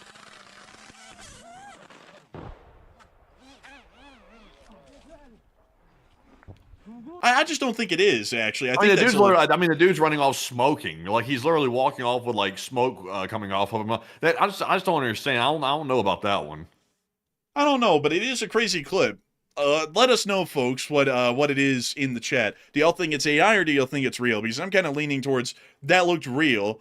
I really don't know how to explain how in the world the guy didn't get, blasted, but it looks real to me, and it might have been a 1 in a million fluke sort of a deal where the drone hit him and the explosive didn't, so the explosive flew off just a few feet nearby and exploded, and somehow, because of the force of the explosion going in a specific direction, he wasn't hit by any of the shrapnel. That's kind of what I'm thinking at this point, but let us know, folks, because I don't think it's AI. I think that was just a 1 in a million chance of luck right there that guy had, and, he ought to go and get a lottery ticket at that point, because if he's that lucky, that guy's probably got good chances of winning something. But moving on from that, we have been able to see the Russian casualty report over the past 24 hours, and holy moly, 2 Bobcats. Oh, they got 2 more Bobcats right there. Look at that. 2 more Bobcats. 2 more in one day. I must say, it's not 3, so I can't say the 3 for me thing, but it's 2 for me. I'm happy with that.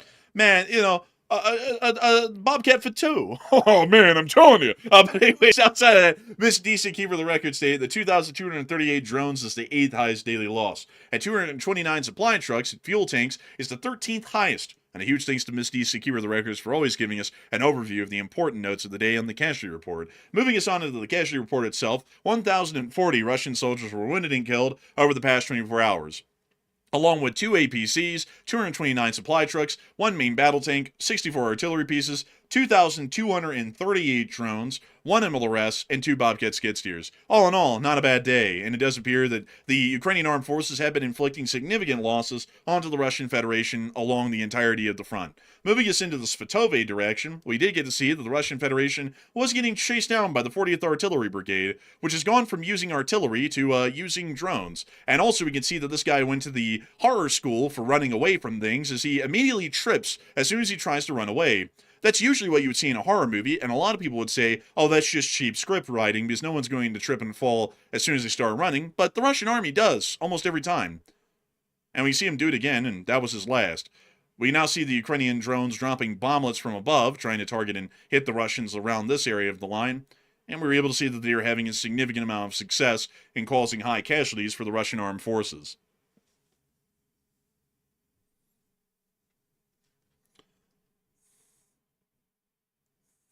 We can also see him continuing to hit the Russian forces, including their vehicles as well. And we can also see them hitting it solidly. Another cheap one. Man, these things are so cheap. Like, they only put one wing structure on them. Nothing for any elevators or vertical stabilizers or anything. It's literally just a flying wing design, because that was about as cheap as they could make them.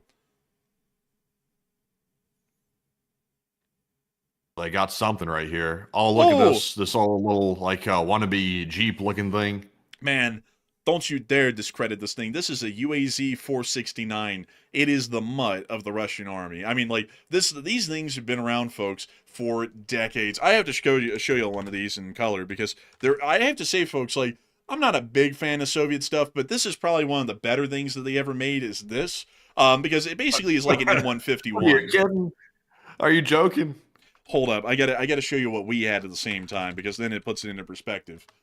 Let me show you this, because, I mean, you're dissing on this thing, but this is what we had at the same time in history. So, I mean, it's fairly comparable. I would rather have the American version 100 times more than that Russian version. Like, the Russian version looks stupid. Like, the body's too big for the wheels. Like, at least the wheels are in proportion to the mutt, like the American version. Hell no, man. You gotta be kidding. Listen, man, I'm not saying it's better than this thing. I'm just saying that for the era it was made, and it didn't look that bad, because this was the American equivalent. It's better looking, obviously, but I mean, they both have, like, some of the same style points and like utilitarian concepts at play in their design. Like, they're fairly similar. Like, like when you look at them. Well, one looks screwed up. This one right here looks like it needs help. Honestly, the other one looks like it might have some proportions to it. You know what this thing kind of looks like? It looks like a mutt if it was stung by a bee and it had an allergic reaction. That's kind of what this thing looks like, doesn't it? I somewhat a little bit. It looks like it's got that big ad body and small ad legs right there. So it's not got the good dimensions. I'm not gonna lie, folks. I mean, my personal opinion, I don't like Russia and I don't like the Russian Federation, but I will admit when they do have like a style thing kind of going here and there, and I will have to say that as far as utilitarian transport vehicles go for the Russians, I mean, this isn't that bad of a one. I mean, it could be a lot worse. They could have made something like South Africa made back in the 70s. And believe me, you do not even want to see what they were making, But outside of that, to give you all an idea of how long this thing has been in service, this thing has been in service in some form or variant since 1971. That's why this thing looks ancient, is because it's a 55-year-old ground vehicle design. The Mutt, which I got to go show you all here really quickly, the Mutt, as far as when it was brought into service, it was brought into service in 1959. Almost a full decade before the UAZ 469. Now, if y'all want to see something bad, let me go and show you something, Matthew. This ought to humble you accordingly, so that way you won't sit there and just absolutely diss on this thing. Let me show you the let me see here. Gas, cold water. Here we are. This is what they had before the UAZ 469. This is why you're going to know I think it's kind of an upgrade. Uh, this looks like that. You know that movie, like the Dalmatian movie that Disney made, and there was like the evil villain in it, somebody in it that had like the long hooded vehicle that they drove up in. You know what I'm talking about? Like the villain, like it was in that Dalmatian movie. It looks like the front end of that vehicle right there, mixed in. It's like a coach. This is pretty bad. I think it's better than the other one, but I mean it's just pretty bad. You think this is better than this? Yeah. I think this might be the bottom of the barrel, the one you're looking at right there that you said you liked. Bro, this thing looks like shit. Like, this thing is garbage. This thing is unreal. Dude, this thing was in service for over the years of 1943 to 53. Like, this thing is World War II era. This thing looks like crap for World War II. I mean, we had the OG Willys Jeep. Like, during, they had that. Yeah, I feel like this one right here. I feel like somebody could pull up with a Boston accent driving. This is like a mix of like gangster and also a mix of like military utility all in one. And also the front end looks like a house radiator, like for heating or something. Like they put the radiator grill on the front of it, like no joke. Man, but no, this one's definitely better. At least they got the wheel proportions right on this one. Oh my god! Does everyone think? Which one? What do y'all think? Do y'all think that the 469 looks better or the 67? What do y'all think? So put it in the chat. 469 or 67? I think this thing looks like shit. Like I'm not for I'm all for, by the way, folks, old designs like Model A's and Model T's and stuff. But this thing is mixing like some modern design elements and then like the 1920s into it, and it comes off terribly. Like this thing is hideous. Like truly, it is like Quasimodo of the Soviet vehicle world. So I see some people coming in saying, "Oh my lord, wait a minute, everybody thinks this thing looks better than the 469? Oh my god!" I know my cars. I know my proportions. This thing right here has decent proportions. It's obviously not normal. I mean, what's not normal is this. This one right here is not normal. This right here is what most people would consider a lemon, or they would look at this and say, it might need to go back to the drawing board or something. But the Russians ended up making it, which is the real atrocity, is they ended up actually making the thing. So no, I'm okay if those go by the wayside. If Ukraine hits those, no love lost there. Damn, I can't believe it. Like everyone's like, wow, the 67 is better. Like I'll tell y'all though, like the thing one thing that's way better that was made at the same time would be the Willys Jeep from World War II, which is this one. I would say that was the best utility vehicle transport design in history. Like this was it. Like this was the peak. Nothing gets close to that. Not even the Humvee. Yeah, maybe so. Maybe. But anyways, with that, folks, it is time for us to move on out of this thing. I hate to see, folks, that apparently I'm in the minority. I thought the 69 looked better than the 67, but apparently I'm wrong. But moving on from that, it is time for us to get on down to the bottom part, more so further south of the Luhansk Oblast, and towards Konstantinivka, where we were able to see that the Ukrainian police were shooting down even more drones. And somehow the police had put music in their videos. Don't they respect the law? He got his hand on it looks like an M4 right here. He's got himself the elite one. This is the one they seek out these days. He's got the iron sights on it too. Oh man, You know, Matthew, I just realized, Matthew, that both of those vehicle numbers were a meme. The UAZ 67 and the 469. I just realized that. Someone just said that in the chat. This is literally just meme numbering at that point. Man, it'll make your brain dry rot like a tire. Man, and the Russians are experts at that. Like, they do that well. But we see them obliterating them. Dang, that is a nice M4 right there. What kind of optics he got on this thing? Hey, that looks like a pin and welded muzzle flash hider on the front of that thing. I might know this might be. I don't want to say it for certain, but it kind of looks like a Daniel a little bit. But you say that about I don't know all what optic the guy's got because it looks like he's got like a pretty serious one on there. I think it's a red dot of a sort, actually. Maybe I might be wrong on that. Do we? Hello? Hello? Are you there? Hello? Hello? Asislos? Hello? Are you there? Hello? 1 second, folks. It looks like we're having some technical difficulties. Matthew, can you hear me?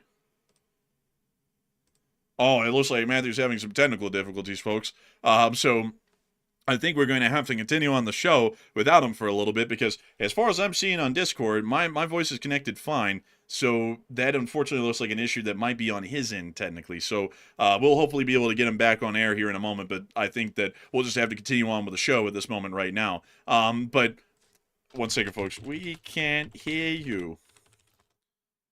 My call is fine, though. And it looks like Discord might have just gone down, folks. I mean, maybe the Iranians got us. Holy moly. Oh, man, I'm telling you. But anyway, so that it is time for us to move on into the rest of the Ukrainian police clip that we have right here, showing them targeting and shooting down the drones. And you see them continuing to pop them on down. Take a look at that. They're working hard, I tell you. They're working real hard.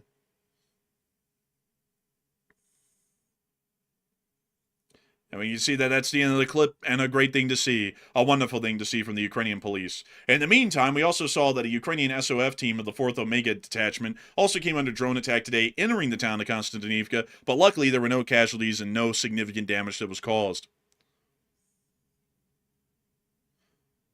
We see them here continuing on, even under drone attack, trying to get to the town of Konstantinivka. I gotta tell you, folks, we got some Discord on Discord. We see them continuing to race down the road under the threat of drone attack.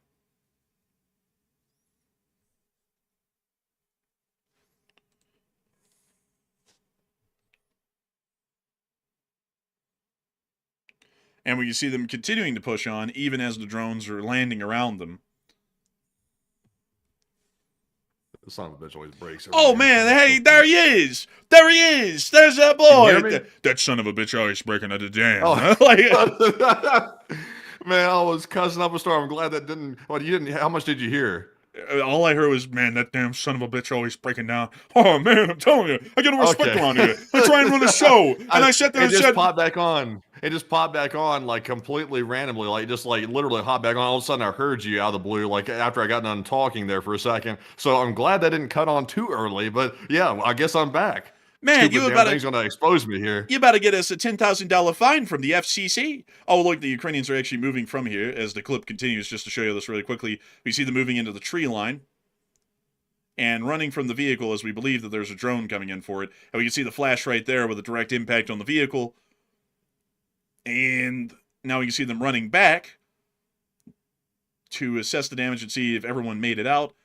And actually appears they're hopping right back in the driver's seat and they're going to keep driving. So quite a harrowing sort of adventure into Konstantinivka, and that's just to get onto the battlefield, much less to fight on it.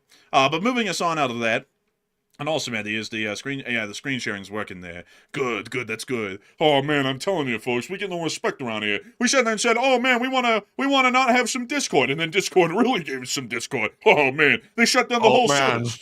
Oh, I tell you what, that thing got me foul. It got me foul. I was sitting over here. It literally just cut off. Like it literally just went dead. Like the whole thing just shut down after I tried to rejoin the call. Then it jumped back on out of the blue, and then I couldn't hear anything. And then just randomly, I started, I was over here mumbling to myself, and then I heard you start talking out of the blue.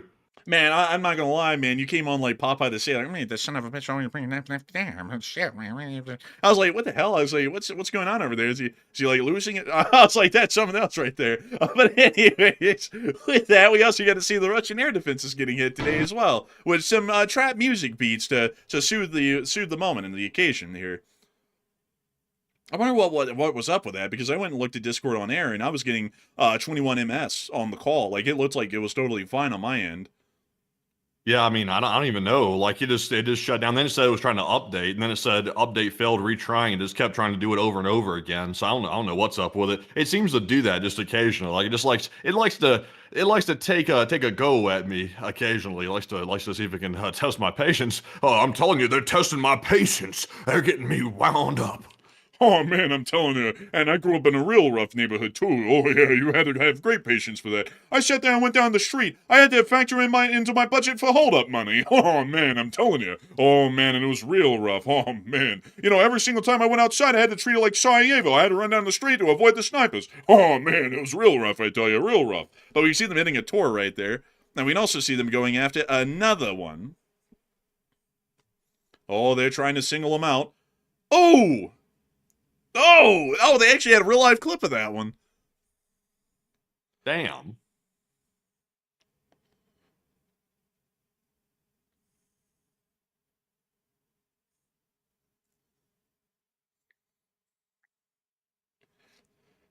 They're just heading stuff left and right. It's like they have an abundance of drones. You know, they make so many of them. They have the quotas to meet. Man, I tell you, that's something else right there. And they're really landing the hits. It's like a sheriff with their ticket quota. They have to give out some, so you're not getting a warning. We have to give out the tickets. We're the sheriff's department. Like, we have to give you a ticket. But that's the end of the clip, and it does appear that the suppression of enemy air defense operations of the Ukrainian drone forces were successful today. Moving us on out of the front lines of Ukraine, it's now time for his folks to finally move on into Kyiv and to cover the speech from the President of Ukraine, President Volodymyr Zelenskyy, here on this day of the war. I sadly do not know where in the world he was when this clip was made, but he was outside, which is exceptionally rare because usually that's an opposite concern. But without further ado, here's the speech. Peach! Speech!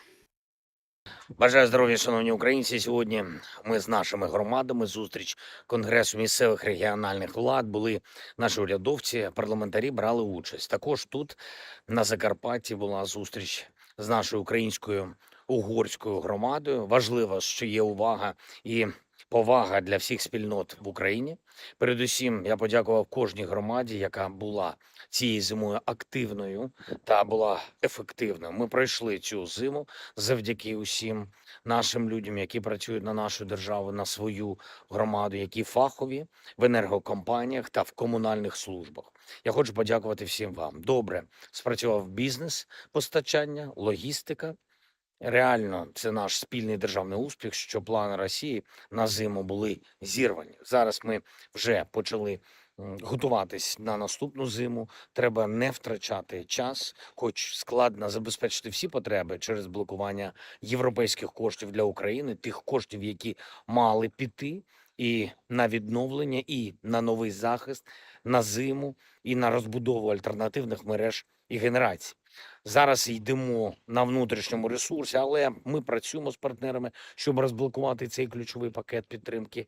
Важливо, щоб наші громади теж були активними, говорили партнерам на своєму рівні, громадам-партнерам, чому блокувати підтримку для нас, для України – це суто робота на Росію.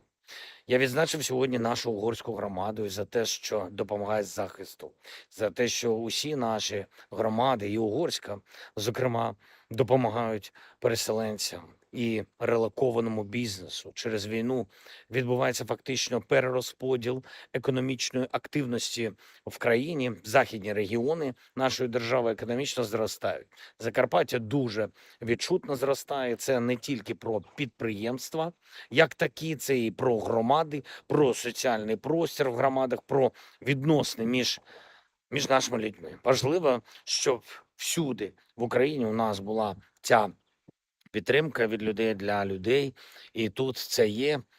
Я хочу подякувати за це. І, звісно, я хочу відзначити усіх керівників наших громад, усіх наших людей, які підтримують прифронтові громади та прикордоння з Росією. Громади йдуть зараз пліч-опліч і в багатьох речах. Дякую за цю системну підтримку. Ще одне.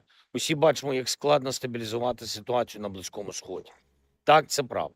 Навколо Ірану буде ще багато політичної та дипломатичної активності. А от мілітарних дій, сподіваємося, буде менше. Це для всіх у світі має значення через дестабілізацію ринків. Тепер нафтові ціни зменшуються.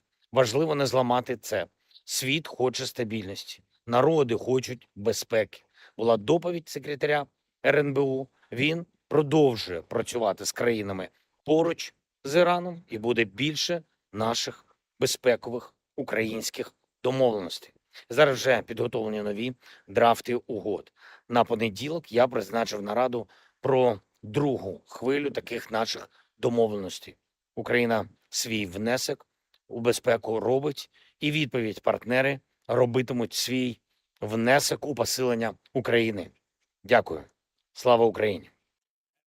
Героям слава! And with that, that is the end of the speech from the president of Ukraine, Vladimir Zelenskyy. And it is time for us to move on and into the second segment of this stream, where we get to talk to each and every one of y'all.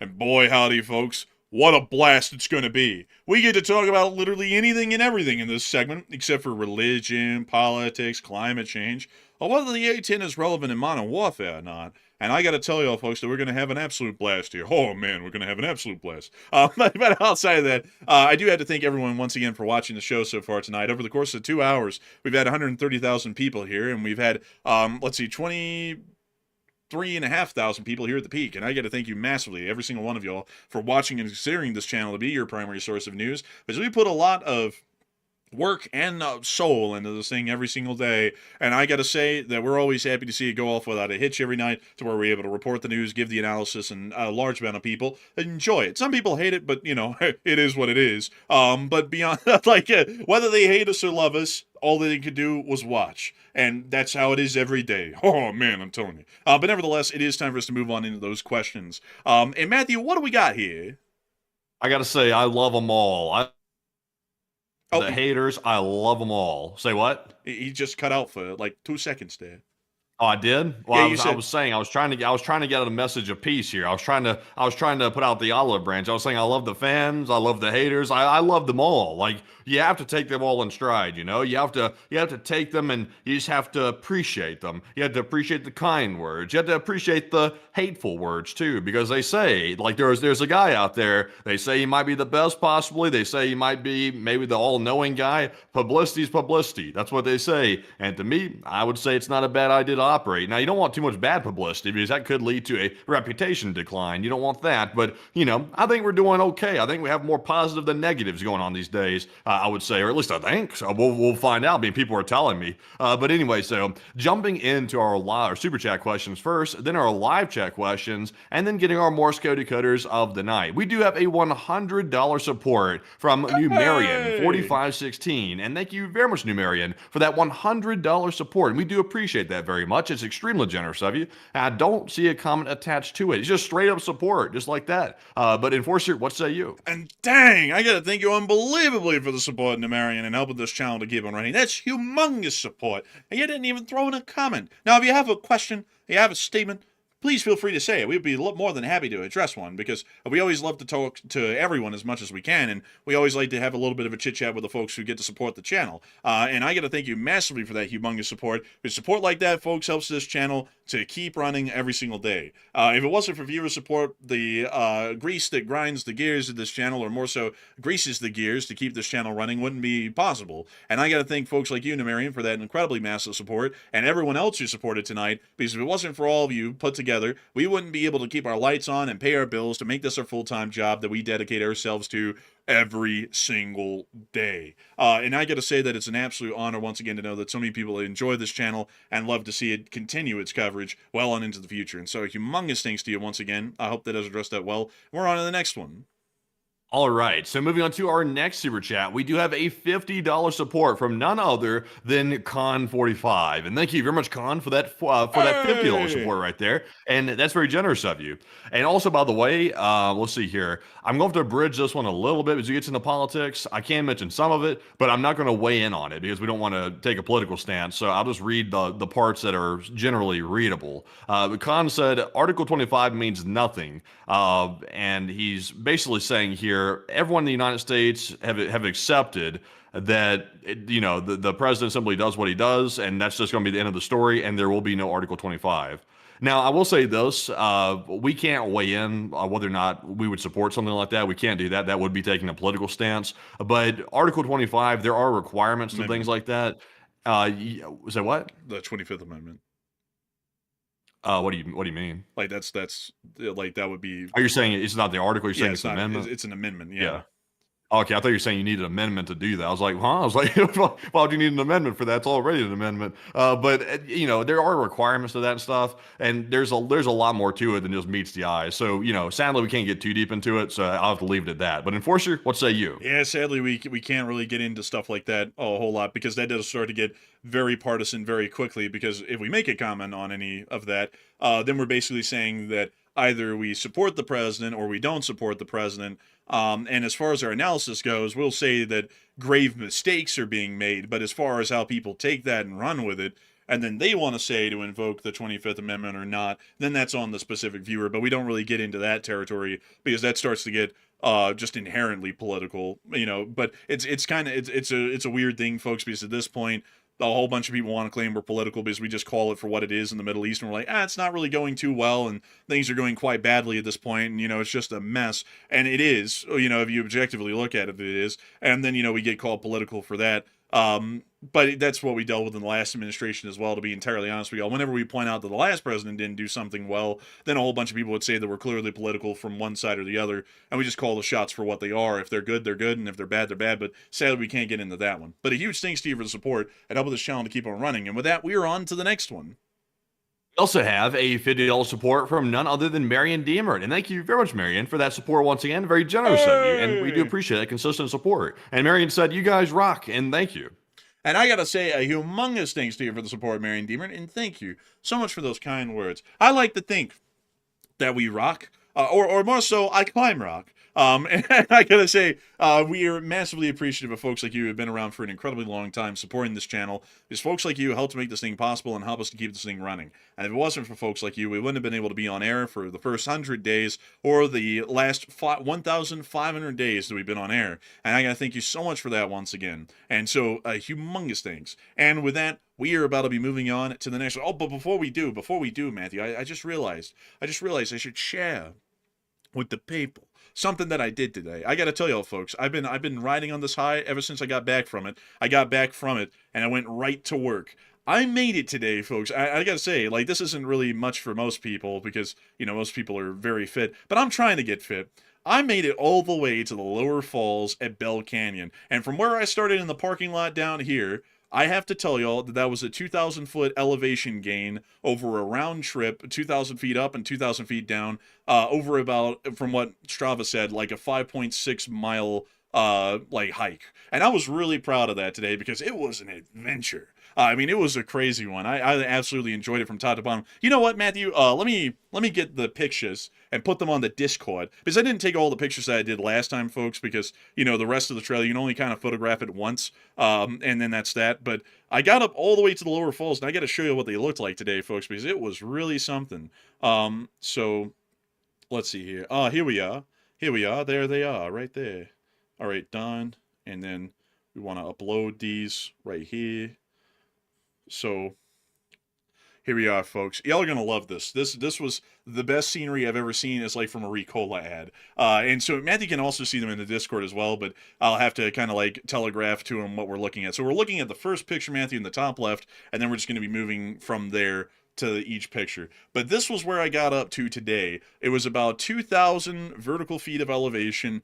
over about 2.7 miles, and most of that was within the last quarter mile, because in the last quarter mile, the elevation was like, I think, 500 to 600 feet over that 1/4 mile, which was insane. But outside of that, it was beautiful. You could see the whole city from here, and also I got to see what the whole attraction was. Here's another view from up there.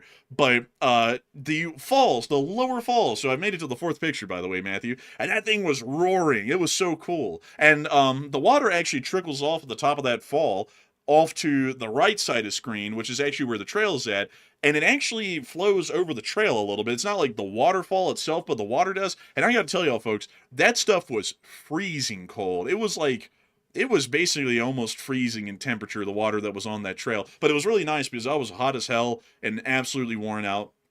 And by the time I got into that water and it was like soaking through my shoes, I was like, oh my God. I was like, this is great. Like, this is like literally refreshment on the spot for the larger part. But the waterfall was absolutely beautiful, really cool. I think it was like 50 feet or 70 feet tall or something, a really beautiful waterfall. And then when you turned around from the waterfall, that's the view. It was just crazy. I loved the hike. It was a really fun one today. Really tiring. And I'm not gonna lie, folks. I had to drink like 2 cups of coffee to get on the show tonight and sound fine because I was just beat after this. This is the most physical exercise I've probably done in a very long time. As a matter of fact, probably my life, because in Alabama, I think one time, me and Matthew, I think you and me, Matthew, did that like 12-mile hike round trip, but there was basically no elevation to it, so it's like nothing. But 2,000 feet of vertical gain, that was a lot, and it was really pretty, and it was well worth it. I thought it was just the neatest thing since like sliced bread. So I was really happy with that one today. I told you all about the last time I did the hike, and I turned around apparently like 1,000 feet before the falls, and then I did that 1,000 feet today, and it was tough. Like, I wish I had taken some pictures of the trail, folks, because it was pretty steep, and it was nothing but boulders that you had to basically like very, very much like leg up the boulders, or just basically like clamber over them or down them. It was really something. But anyways, with that, I had to share that with y'all, folks, because I said that, I climb rocks, and those are the rocks that I climbed today to get up there. It was really cool. But anyways, with that, I hope that does address that well, at least best I can as far as my adventures today. And with that, we're on to the next one.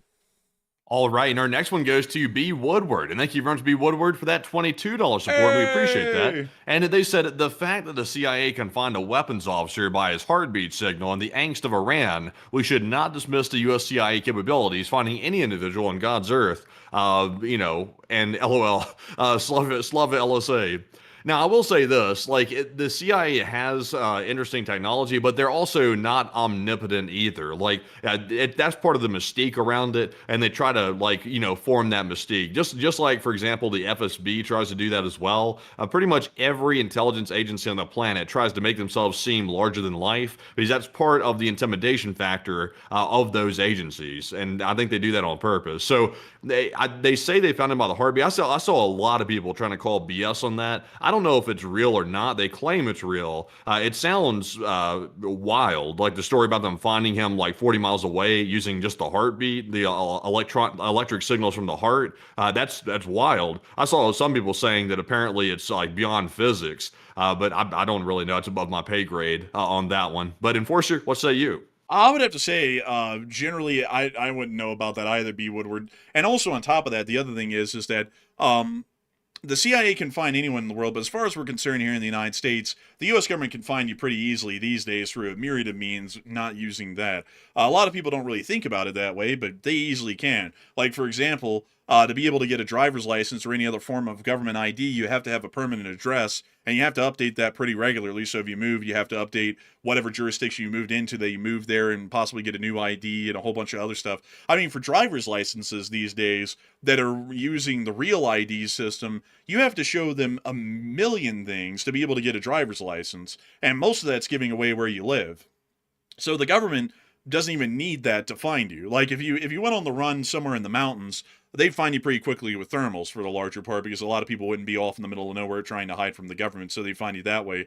But if you're just a normal citizen going about your normal day, they'll eventually find you whenever you go to your house, because you'll eventually have to go there, or you'll have to go to people that are your friends, which would be your accomplices at that point, and then they'd be able to track you down through social media by your friend circles and start deducing where you might have gone and try and find you that way. So generally, like, it is a little bit concerning, but the reality is that if we're concerned about the government, if we call this overreach, which I would kind of say that it is, being able to find you basically anywhere and everywhere, they can kind of already do that right now in the United States, just using the paper trail that we leave behind by just existing in the country. So, just by your cell phone alone, like if you wanted to track somebody, like if the government with their resources, all you simply have to do is simply tap into somebody's GPS in their cell phone, and you can detect where they're going just based off of that alone. And sometimes they access third-party services to do that GPS tracking, and they can simply send up a Cessna with a very high-definition camera. And they do this, by the way.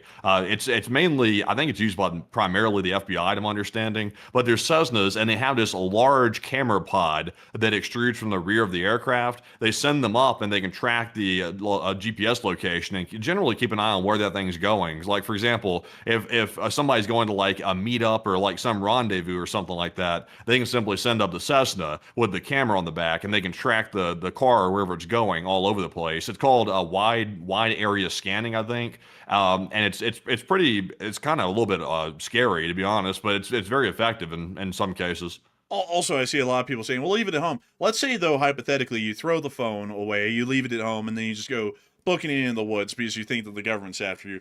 They will still be able to find you. I just saw someone say, well, they can't use a thermal camera unless they have a warrant. They can use whatever imaging system they want as long as they're within U.S. airspace, and they're also viewing public areas only. Now, the only place that people have any sort of real constitutional protection from surveillance, for the larger part, would be inside of their home or within, well, not really within their curtilage, because that's viewable from a public street and whatnot, but generally inside of your house. That's really the only place that the government can't just, like, watch you. But if they wanted to watch you, like if the FBI was like, this guy's kind of concerning, they can basically just surveil you wherever they want, as long as you're in the public and you're easily viewable from, like, a public roadway or public airways and whatnot. So you don't have to get a warrant for that.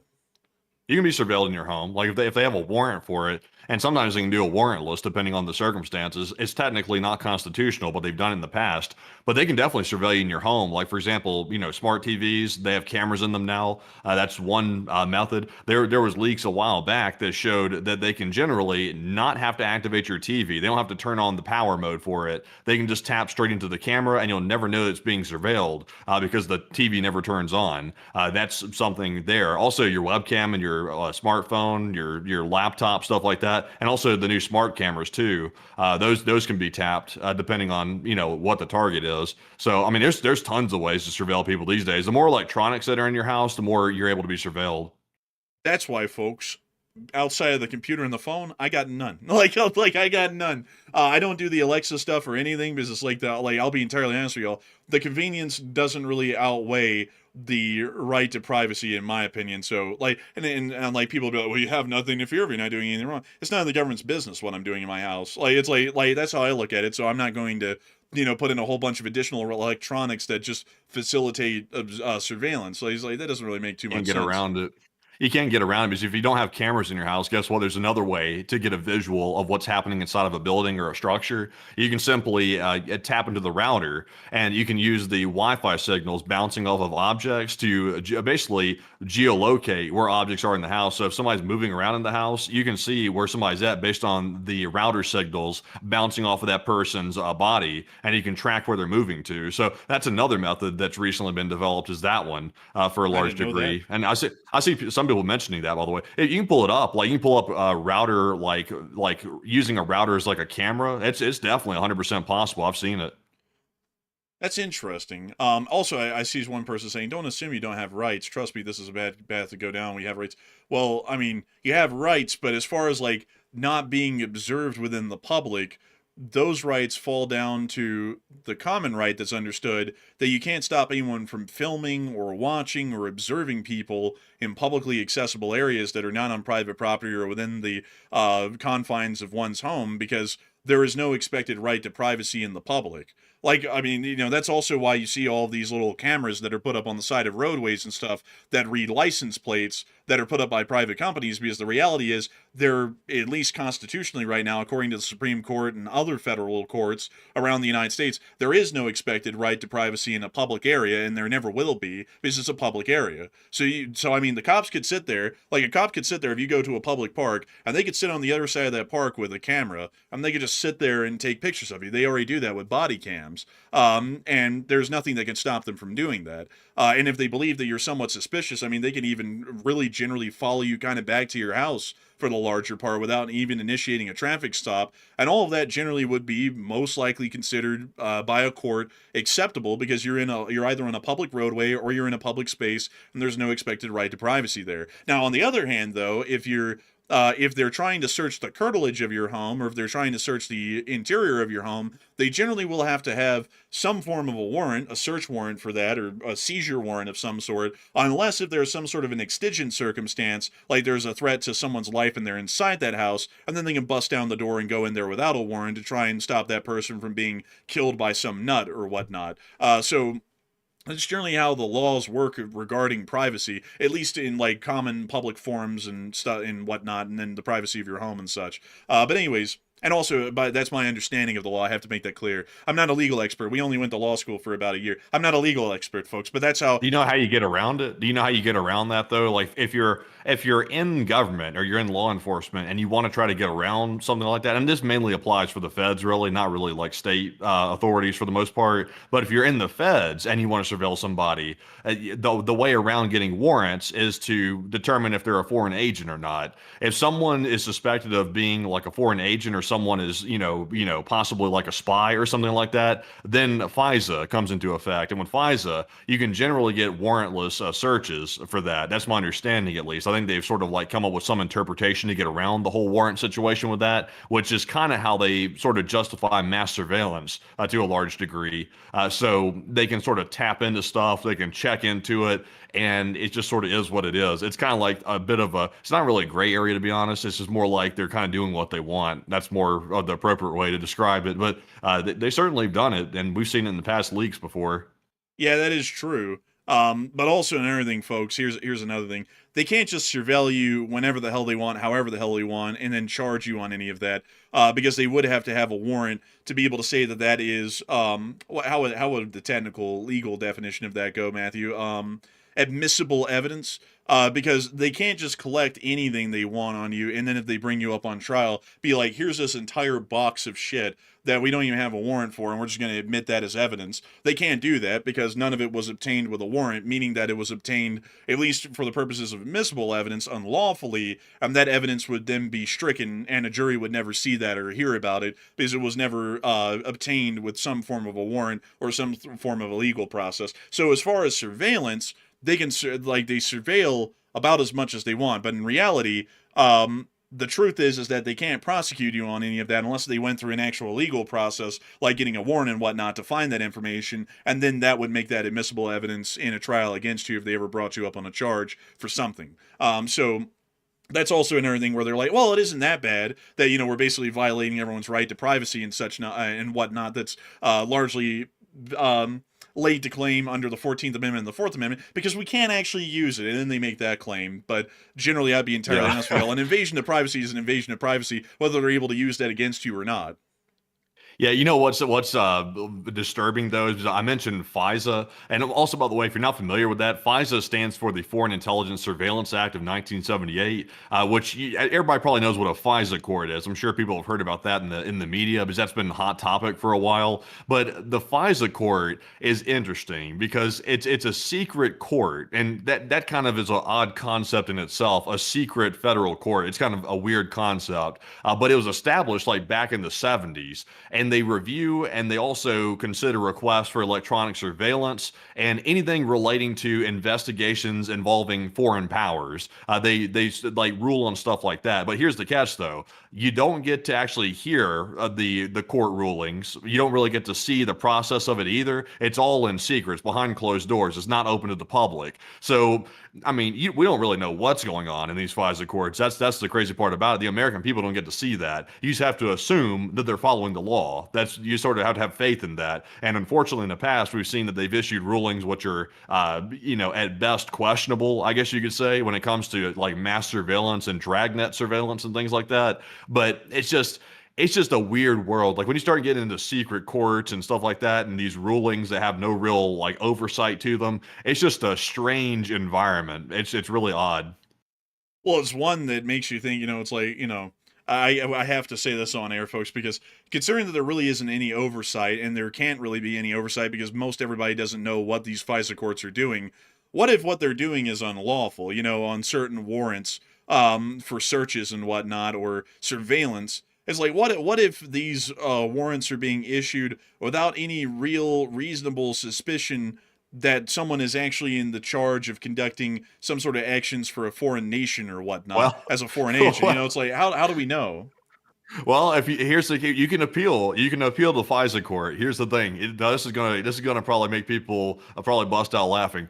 You can appeal decisions from the FISA court, but here's the catch. It's appealed to another FISA court that's called the Court of Review. It's also another FISA court. But here's the catch. The appeals are extremely rare. They're highly classified and only initiated by the FISA judge himself. So it's like nobody can really hear the appeal. Nobody can really see how they came to their decision. It's just simply a secret, highly classified appeal process. Basically, there are no appeals. Like there are appeals, but it's like, that's not really like an appeal process. That sounds like just some way to say you're doing something and you're really not. So it's just such a weird world. Like it's basically no oversight. If I'm being perfectly honest, that's my personal opinion. It's just basically a free-for-all with that whole thing, and that was the whole reason it was created. It was basically a way to justify surveillance when it comes to foreign situations like that. It has its upsides, but it definitely has its downsides. That's why it's controversial. And also, I mean, another thing that we have to say, folks, is that, if you really don't have any contact with a foreign government anywhere at an official level, it's generally unlikely they're just going to go put out a warrant to go surveil you, because, that would waste resources that they could be using to surveil other people for the most part. Now, there's, of course, going to be abuse because there's really no oversight to it, but the chances of that would generally be low because, if we talk about the honest truth, folks, a lot of y'all, including us, we get up, we work our job, and then we go to sleep. Basically, that's what we do. We don't really have a lot of dealings with foreign governments to make it worthwhile to surveil most people, or us even, because there's really nothing to even look at there to figure something out. Well, here's the truth about that, though. The U.S. conducts what's known as dragnet surveillance. So they collect everything. It's bulk collection. That's what they call it, or mass surveillance. The civilians call it mass surveillance, and the government calls it bulk collection. It's a little bit more, it sounds a little less menacing calling it bulk collection, so they call it that. But they collect everything, like internet traffic, things like that, and they store it. They've gotten to where they can store a hell of a lot of the information now. Like they're expanding their storage capabilities quite a bit. But here's the thing. They say they collect it, but they don't access it until they have a warrant. That's what their like little workaround is. So they store it on the servers, they keep it there, and then they wait until they get a warrant to access it. But that assumes that nobody's playing outside of the rules. Like, yeah, you kind of have to assume that they're not accessing it anyway because they're collecting it, and you have to take their word that they're not accessing it until they get the warrant, which nobody can really prove otherwise. You just have to take their word for it. That's kind of really ridiculous because that's literally what the Stasi did in East Germany. They would just record everyone's phone calls no matter what. And they would say, oh, well, like they didn't ever admit that they were recording everyone's phone calls, but the Stasi said after the fall of the Berlin Wall, or anyone who's involved in it, oh, well, we just recorded, but we would never access it until we thought that that was a suspicious person. Then we would go and pull all the recordings of their tapes from phone calls, and then we'd listen to them. And it's like, that's kind of the same thing, and generally, if you ask a lot of people, they're not going to say that the Stasi was a really good group when it came to respecting people's right to privacy and such. But anyways, with that, enough of that interesting conversation. Heavens, it's like so everybody out there is like shaking their boots right now, thinking, "Oh, they have the nudes." They probably do. they probably have them somewhere in there, and you just have to trust that they're not looking at them. So careful out there, careful. I mean, you never know, folks. I mean, there might be someone out there taking a look at him. And I mean, oh man, I'm telling you, I get no respect around here. I took a couple of nudes myself, and the NSA wouldn't even look at him. I was that ugly. Oh man, I'm telling you, I'm real ugly. Oh man, and I come from a bad neighborhood too. Oh man, I tell you, I had a fish and chip shop in my neighborhood. I can't do that. Like, I can't do that. I cooked up a mean one, folks, on a fish and chip shop thing. It's a joke of my own, but I can't say it here. It's not PG. It's not PG. We cover war, but we got to keep it PG. But anyways, with that, we're on to the next one. And our next super chat is going to go to none other than Gunfox61. And thank you very much, Gunfox, for that $20 support. And we appreciate that very much. He has some days in history for us. He has about 4 days in history in a row. And thank you very much, Gunfox. He said, Operation Hailstone was a large-scale United States Navy Air and Surface attack on Truk Lagoon, the 17 to 18 February of 1944, conducted as part of the American offensive drive against the IJN in the Pacific Ocean theater of World War II. That is very interesting right there. And I got to thank you so much for the support. I actually don't know about this one myself. Being a history major and all, I try and look at everything, but sadly this one went right over the radar for me until right now. It's 17th to 18th of February of 1944, and the result was an American victory, of course. What were the casualties and losses? Well, the United States lost 40 killed, there was a carrier damaged, a battleship slightly damaged, and then 25 aircraft destroyed. On the Japanese side, 4,500 Japanese sailors and soldiers were killed, 2 light cruisers were sunk, 4 destroyers were sunk, 3 auxiliary cruisers were sunk, 6 auxiliary ships were sunk, 32 merchant ships were sunk, 9 vessels were damaged, and 250 aircraft were destroyed. I think we would generally call this, folks, in the modern day, the war in Iran. I think that's kind of like the same loss reports from both ends, no joke, that we're hearing of right now, except for the aircraft, though, because Iran just doesn't have that many aircraft. But a pretty wild one to hear about, and I got to thank you so much for the support and helping this channel to keep on running, because if it wasn't for folks like you, we wouldn't be able to know about that day in history, Gunfox, and we wouldn't be able to learn something interesting there. And so a big thanks to you once again. And let's get on to the next one that he has in his days of history. And the next one from Gunfox says STS-61 was NASA's first Hubble Space Telescope servicing mission, and the mission restored the Spaceborne Observatory's vision, marred by a spherical aberration in its mirror. Question from the chat, and also Artemis 2 returns tomorrow afternoon. And I can't wait for that. It's been a successful mission so far. I hope the re-entry is successful, and I hope that the astronauts are returned with a successful mission overall. If y'all haven't already heard, folks, Florida East Coast, which is the railroad that runs to Cape Canaveral, is already moving in the new stages for Artemis 3. Did you hear about that, Matthew? I did hear about that, actually. Yeah, they're already moving them on in. So the Artemis 3 mission is apparently going to be conducted probably, I would say probably about 4 to 8 months after this one, because they'll have to conduct final assembly and a whole bunch of checklists and whatnot. But apparently we'll be seeing that the Artemis 3 mission will be going forward here soon as well, which is great news to hear, because the Artemis 3 mission will largely be achieving what we have not achieved for some time. But a big thanks to you for support and helping this channel to keep on running. And I got to say, that's a very interesting thing to hear about this STS-61 mission. The Hubble was a real beauty. Oh, man, I'm telling you. But a big thanks to you so much once again. And with that, we are on to the next one. We also have another one from Gunfox. He said STS-60 was the first mission of the U.S. and Russian shuttle Mir program and the 18th flight of Discovery, in which Sergei K. Krikalev became the first Russian cosmonaut to fly aboard a space shuttle. And look at that. There he is, right there. Man, you know what's kind of crazy is that for some reason everybody who's an astronaut has like this certain look about them, no matter what country they're from. Y'all know what I mean? Like it's the way they take the photos. Like they take the photo, like they put that background back there, like you're in school or something like that. It's like that. What do they call that? The life touch photos, like they get from the school. Man, it really isn't. The lighting always makes everyone look the same, no matter what. Like it's really weird to me, you know. Like I just find that uncanny, really. But outside of that, though, that's really interesting. See, you know what's kind of ironic about that, folks, is that we took up a Russian on this thing, and then about a decade or two later, the Russians would take up American astronauts almost all the time on their Soyuz capsules because we didn't have any way to get them to space after we retired the space shuttle. A little bit interesting with it. That was a different time in history, folks. You wouldn't see that thing. You wouldn't see stuff like that happening today. But a huge thanks to you for the incredible support and helping this channel to keep on running. Because if it wasn't for folks like you, we wouldn't be able to make this channel possible, Gunfox. And I got to say, that is a very interesting day in history. Now it's time for us to move on to the last one that Gunfox threw in. So what do we got, Matthew?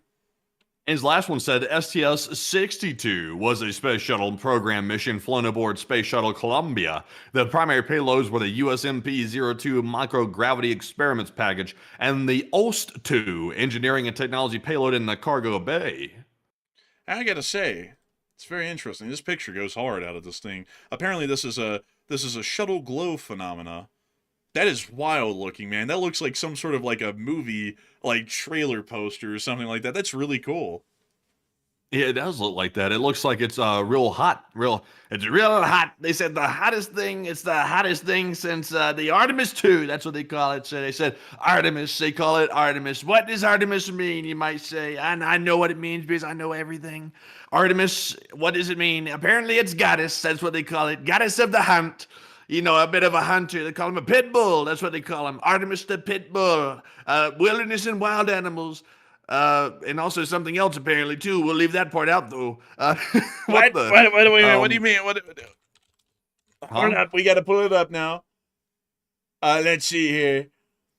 Okay, so we have oh, look at that! Look at that! It's about reproductive abilities. That's great. That's wonderful. We love reproduction. It's a great, wonderful thing. You know, that's how we're born, and that's how we grow up into people, so that way we can sit there and try and see how many people we can piss off before the end of the week. It's a great, wonderful thing, beautiful thing, really. And I gotta say, maybe that's why they called it Artemis, Matthew, is it's the rebirth of American space exploration to the moon and beyond. It's real something the way they go to that moon. They said the big moon is like Swiss cheese. It's like got holes in it. They said the moon's got holes. It's because it's like cheese. It's like when you send them there, you got to spend lots of cash, lots of money to send them to the moon. It's a big spending. Time to cut the budget. Time to cut the budget. You got to love cutting budgets. Oh, I'm telling you, those budgets, they love getting cut. And I'm telling you, bring them back. Go ahead and bring them back. Call it a day. Got to save the cash. I gotta be honest with you, just being straight up with you all.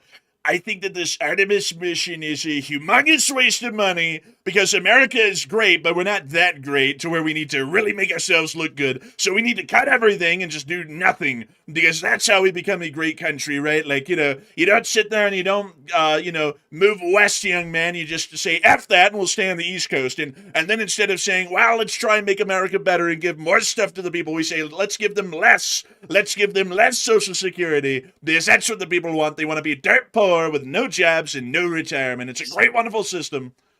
Wait a second. You gotta hear me out. You gotta hear me out. This is something that we've been trying to say for a long time. We've been trying to say this for a long time. They said, sir, let's cut the budget, sir. Cut the budget of NASA. Cut it for the Forestry Service because screw the trees, those damn trees. Cut them down. Deforest the damn thing. We can make some extra cash that way. And let's increase the military budget $500 billion. Let's increase it. Let's go ahead and just jack the budget up and raise some more cash. That's what they say, sir. Cash. Every time I say that, it reminds me of Mr. Patel. Every single time. He does a great job. He's a great guy. Oh, you gotta appreciate Cash. He's done it. Oh man, Cash, I'm telling you gotta love him. His name's Cash. Yeah, why? Can you not love him with a name like that? You gotta love it. I gotta be entirely frank with you all. I'm just gonna have to be totally honest with you all. What are we doing with the national parks in this country? I'm a true American patriot, and I love this country, and I love history. I know history better than everyone else. That's why in one of my speeches I said that Revolutionary War era soldiers were storming airfields, because that clearly lines up. But outside of that, though, what are we doing with Teddy Roosevelt's legacy? We're allowing these national parks and national forests to exist nationwide. Shouldn't we be shitting on them and cutting them down? And I think that's what we should be doing. Put some dynamite on Yosemite and blow that shit sky high. That would be great. We could get all those stones and we could build a structure. Maybe a wall, maybe. Oh, that one's old. We don't talk about that one anymore. But maybe we could do it, you know. That's kind of interesting, though, come to think of it. You know, that was a big one back in, like, the mid-2010s. I said, let's build a wall, and now I'm back, and you don't even hear about walls at all. And as a matter of fact, we're breaking them down. We're breaking down so many walls are being broken down. I'm like the demolition man for walls. We break down the wall of trust that we have between our allies, and we'll actually build a wall of distrust with our allies, and we break down walls of distrust with our enemies, and then they still shit on us. But I gotta say, really something else right there. And I just saw someone say, "Stop! It's terrible. Fake news. You're a liar." But anyway, so that we are on and into the next one. But a big thanks to you for support, GunFox61, for helping this channel to keep it running and making this thing possible. Yes, indeed. And our next one goes to Star, who puts in a 20. And thank you very much, Star, for that support. He said, fake news enforcer at it again. The strait is open. The ships are swimming straight through. The sailors are saying, "Sir, oh sir, the strait's never been more open, sir. Thank you for the attention to this matter." Of course. I mean, we're absolutely lying. Of course we are. I'm just kidding, by the way. I have to make that clear, disclaimer. But like, of course. But a big thanks to you for supporting Star and helping the channel to keep it running. And good sarcasm there. And with that, we are on to the next one.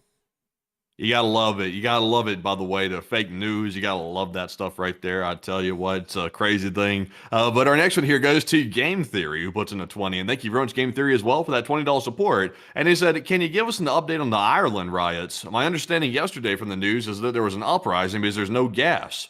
Oh, I thought it was that whole thing with Northern Ireland again. But outside of that, I'm just kidding, by the way. But a big thanks to you for support.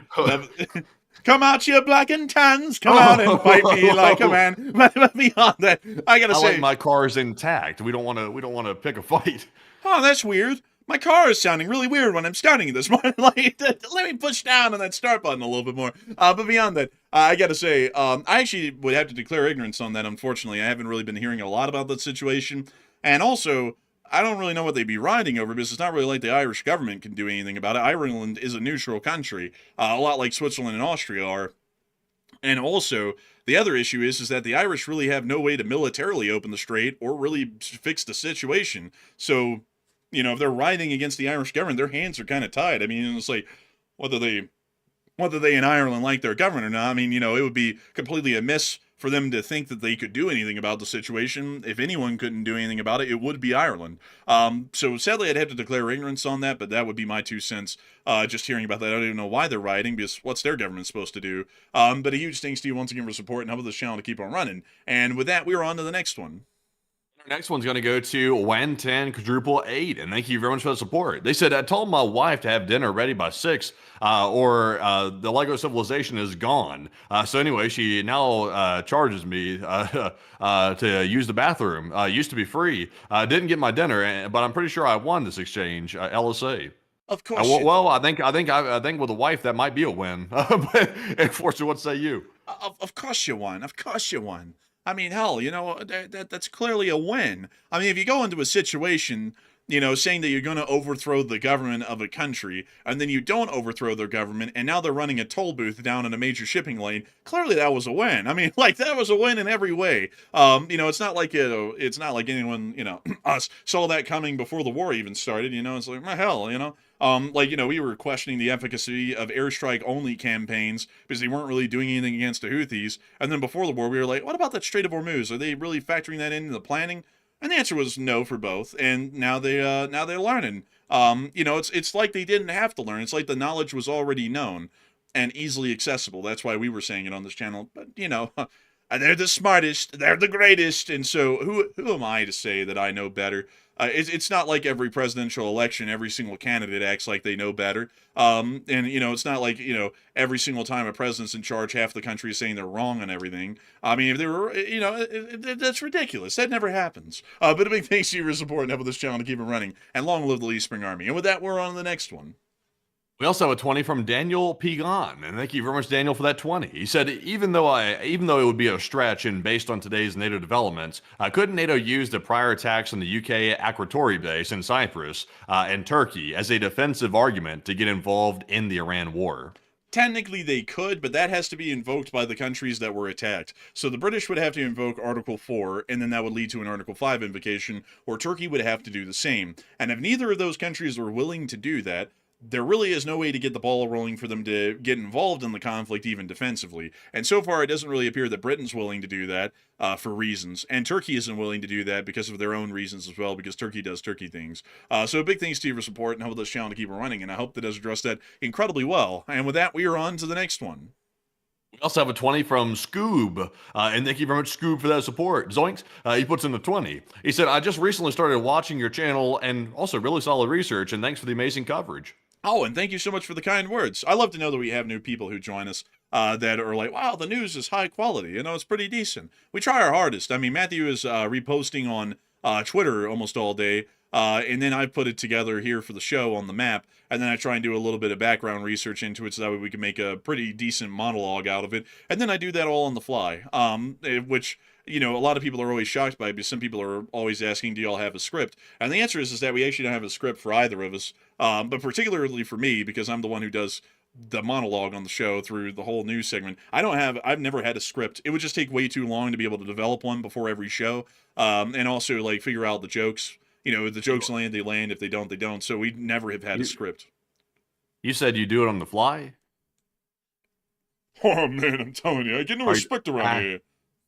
House or horse? Well, obviously, a horsefly. It's bigger. Like, it gives me more room. Do it on the fly. Man, pull that marmot. Pull that marmot. He's doing it on the fly. I'm telling you what. What does that even mean, wrong. doing it on the fly? Diddy. Like, no, huh? Bro, doing it on the fly. Bro. Like, no. Now, you have to have, you really have to be, like, really getting, like, deep in a gutter to, like, even think something like that. Bro, the way you said it, you put the emphasis on the right words. You're like, man, doing it on the fly. It's like, bro, what the hell do you mean by that? Let's see here. I'm pulling up here what this means. I'm gonna jump off that track right there and jump onto a different one. I said, what does doing it on the fly mean? And now I can't unthink that other thing. Ayo. But he said, it says here, acting spontaneously, quickly, or without prior planning or preparation. So you don't prepare for this? Oh, no, I prepare for a little bit, but I don't have, like, a script. Like, as far as, like, the monologue goes, that's done on the fly, but all of, like, the research beforehand and stuff, that's pre-prepared. Like, obviously, like, you know, we have to put down the stuff on the map. I have to kind of think about what it is, how it all over arcs into a larger story. You gotta give me a life raft here, man. I'm drowning. Let's see here. There's no explanation for where this term came from, on the fly. Like, there's no word, or there's no, like, history to this. It's just something that people just say, I guess. There's got to be an explanation to it. I mean, almost every phrase out there has at least some plausible explanation to it. Yeah, I don't see any. I can't find any right here. But you know, oh, hello there, Governor. He's on the screen here. It said a single word. It's been a long day, Governor. If someone's new to the channel, you got to understand, we do a lot of hard work and research around here, but we're also a little bit goofy from time to time, too. This is one of those moments. Enjoy the moment. Savor the insanity. Savor the craziness. It only comes around once a stream, Governor, every once in a while these days, eh? Yeah, that's what they tell him. That's what they tell him. I was out today. I said I went for a little mountain biking ride out in the wilderness. I went on my bike on a bike trail, and I stopped for a minute. I said, let me get out my phone and do a little bit of Twitter posting in this nice wilderness environment. So I stopped and started posting, and I heard a little rawr, rawr. I said, oh shit, it sounds like a bloody bear. It sounds like a bear.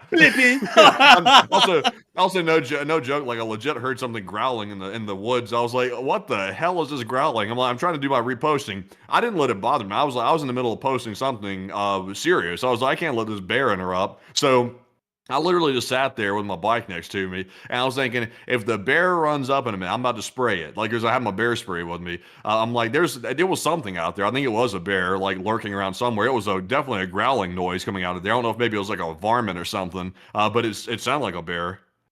Meanwhile, I was on the other side of the place over here, and I was just walking past people. Oh, hello, how are you doing? It's a wonderful day, yes? Oh, yes, please. Would you like some water? Yes, of course, I'd like some water, thank you. And, I had a blast. Like, I never had, like, an encounter with an animal of any type. There were, like, once again, folks, it's like Disney World out here. Like, there were butterflies floating around in the air, like, hundreds of them out here in this canyon, and it was all green, and it was beautiful, and you could hear the rumbling of the water coming down the waterfall and generally the creek that heads to this reservoir. It was wonderful. I was like, wow, this is such a blast. Like, I love it out here. It's great. And it got colder the higher up you got. I was like, wow, I love this place. It's great. Meanwhile, Matthew's on the other side. Is that a bear?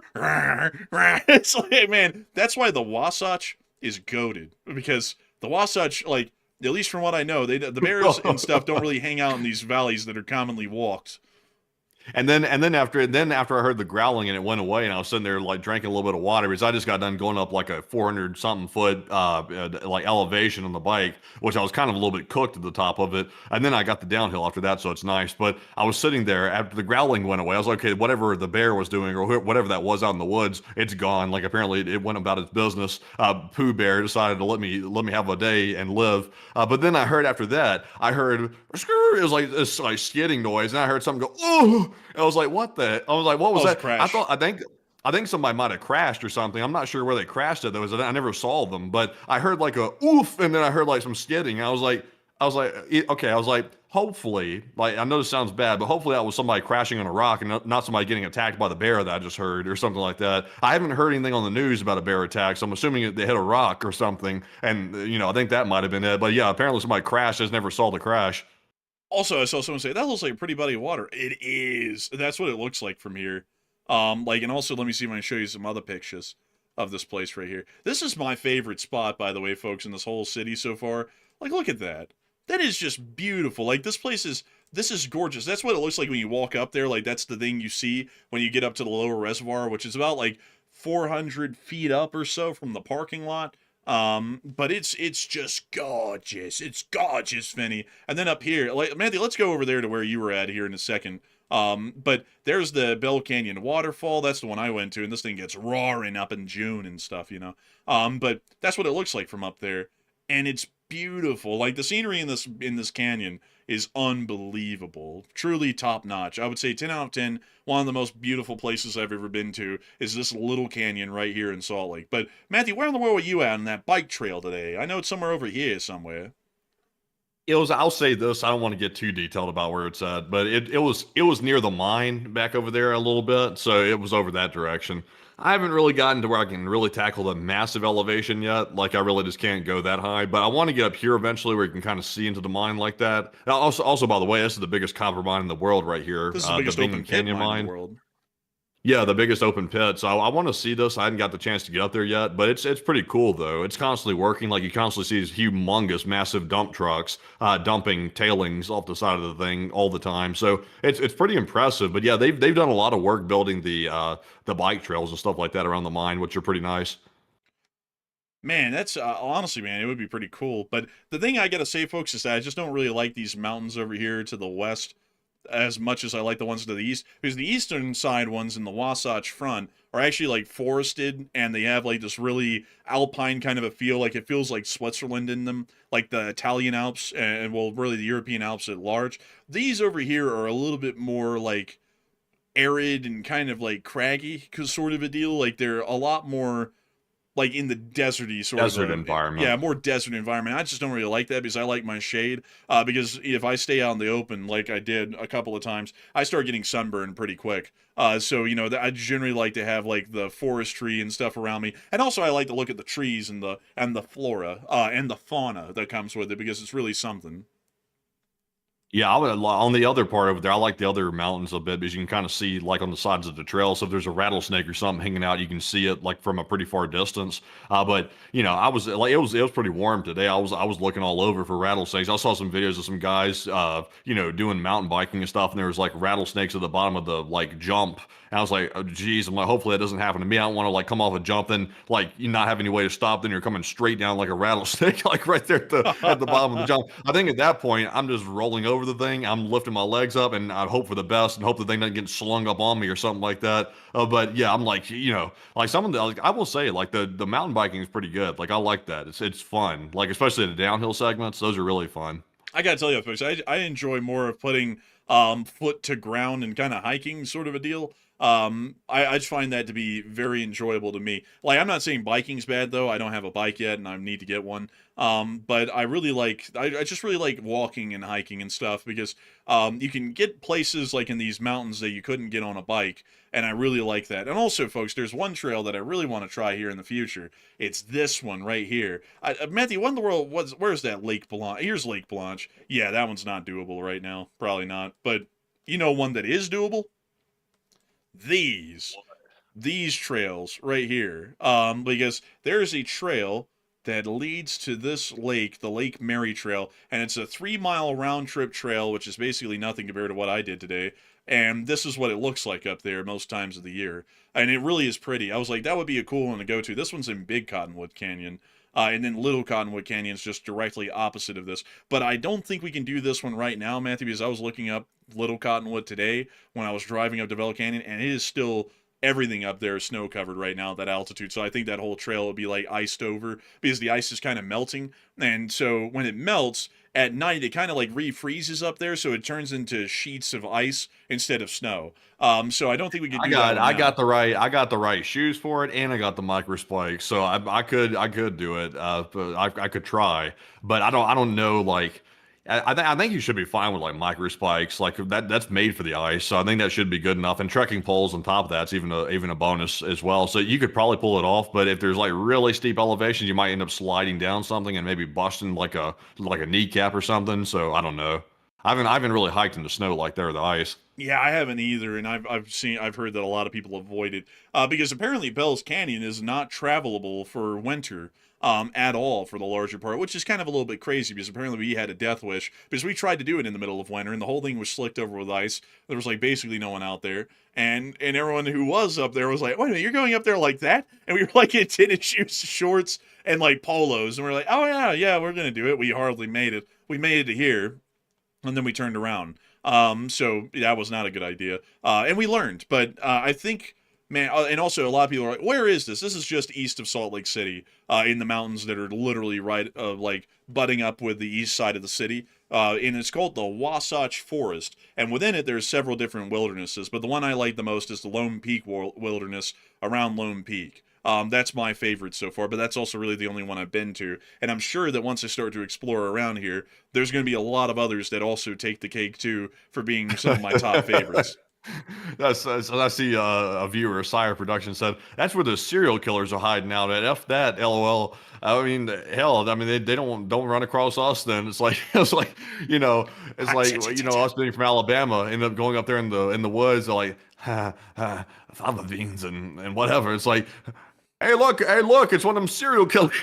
Get them, John. It's like, man, we're from Alabama. I've never seen a serial killer personally. I've never seen one. So I mean, maybe they're hanging out here. I don't know. I think these places are pretty well traveled though. I don't think these are like these aren't like out in the middle of like nowhere type deal. So I don't think you're running across anybody that's like has an addiction to cereal.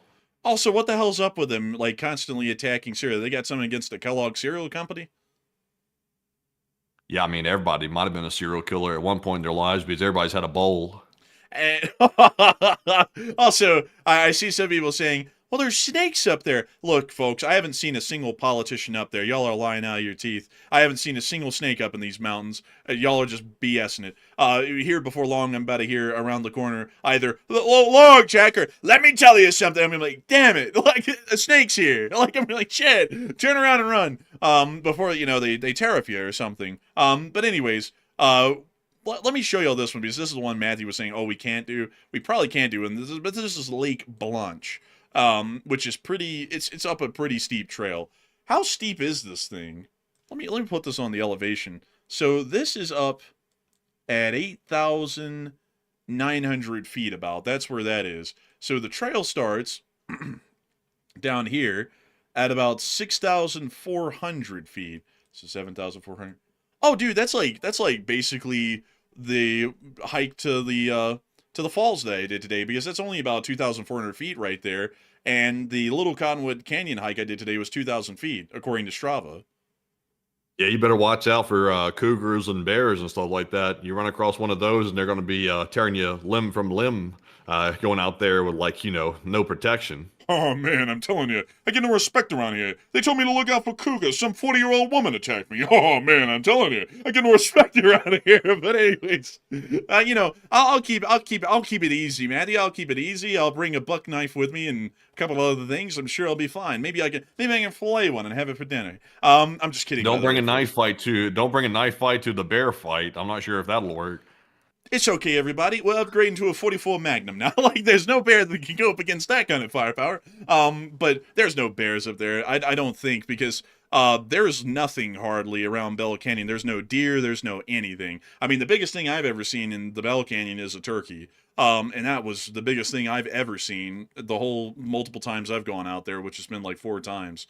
So anyways, with that, enough of that, folks. It is time for us to move on into the questions. So what do we got, Matthew? All right, so moving back into our super chats, we do have a $20 support from Steve T. And thank you very much, Steve, for that support. He said, is asking for a ceasefire to rearm an attack without actually negotiating legal? The last time that there was a ceasefire for negotiation, they were tracked and attacked during negotiations. And are there any rules of war left? And I mean, there's nothing illegal about asking for a ceasefire and then using that pause to rearm. There's nothing illegal about it. Now, is it moral or ethical? I mean, arguably not, but I mean, it's war. I mean, deception is a part of war. So a ceasefire is not a peace agreement. It's simply a momentary pause in the fighting. So, I mean, me personally, I don't see anything necessarily like abhorrently wrong with it, but it's certainly something you got to watch out for. But Enforcer, what say you? Really not. It's not. This would be called a feint, which is FEINT, or it could be called a feint of parley, which is a more technical and drawn out wordage of the same thing. But it basically means that we're using this moment to kind of buy ourselves some time to figure out what we're doing next, which there really isn't anything wrong with that at all. There's nothing in any Geneva Convention that says that you cannot deceive your enemy. You can easily deceive your enemy all day and night if you want. So with this one here, if we're feigning an attempt at diplomacy, that is a perfectly legal form of deception, from what we would know. So a big thanks to you for the support and helping this channel to keep on running, because if it wasn't for folks like you, we wouldn't be able to make this channel possible, and I hope that addressed that well. And with that, we're on the next one. We also have a 10 from Wakus, who said, I hope no one ordered anything from any, Chinese marketplace website. With the Strait of Hormuz being closed, you ain't getting until 2028. Oh man. Well, I mean, Temu doesn't go through there. It comes from China, which just crosses the Pacific. But beyond that, though, I do thank you for the support and helping this channel to keep it running. And with that, we're on to the next one. We also have a 10 from Maurice Sparks, who said, for the Bot Defense Fund. And I thank you so much for the support and helping the Bot Defense Fund. And a big thanks to you for helping this channel to keep on running. I also saw Robin Stevens to say legal but not nice. Yeah, that's true. But, really, like, we try and be as civil as we can be in war, but everyone's going to do things that aren't nice, as long as they're not war crimes, like deceiving the enemy and whatnot. Because deception has been a part of war since the dawn of time for the larger part, because deceiving an enemy can give you a humongous advantage when you were originally disadvantaged, like many generals, like Scipio Africanus in the Second Punic Wars would use deception to his advantage to be able to attack and overwhelm larger forces of Carthage. And that's been and that's an example from antiquity. And since then, deception has been used. Well, really, it wasn't Scipio Africanus who was the first to do deception. It actually would be Hannibal Barca, the general of the Carthaginian armies that went to Italy, that was really the first to pull off a true deception. And it was mind blowing at the time that was done at that level. But beyond that, though, it's been a thing since antiquity to be able to try and deceive and throw off an enemy. And so for that reason, I would say it's not nice, but historically, no one's ever been nice to that extent. It's always been deceptive to some degree, but still in the modern day, because we say that we're a civilized people of a civilized world, we still try and fight those wars, even with that deception in mind, as civilly as possible, trying to mitigate civilian casualties and also treat prisoners of war and those who have surrendered with some level of dignity as much as can be provided in the moment. But a big thanks to you for a great point right there. That's actually an interesting one, and I hope I addressed that my side of things well from what I know from history. But with that, we're on to the next one. Also, we do have a little bit of news right here. It looks like a U.S. Air Force C-40B VIP transport plane has just landed in Pakistan, likely carrying elements of the U.S. delegation for the Iran talks after departing Washington, D.C. just a short while ago. So it looks like they're in Pakistan. I will say this.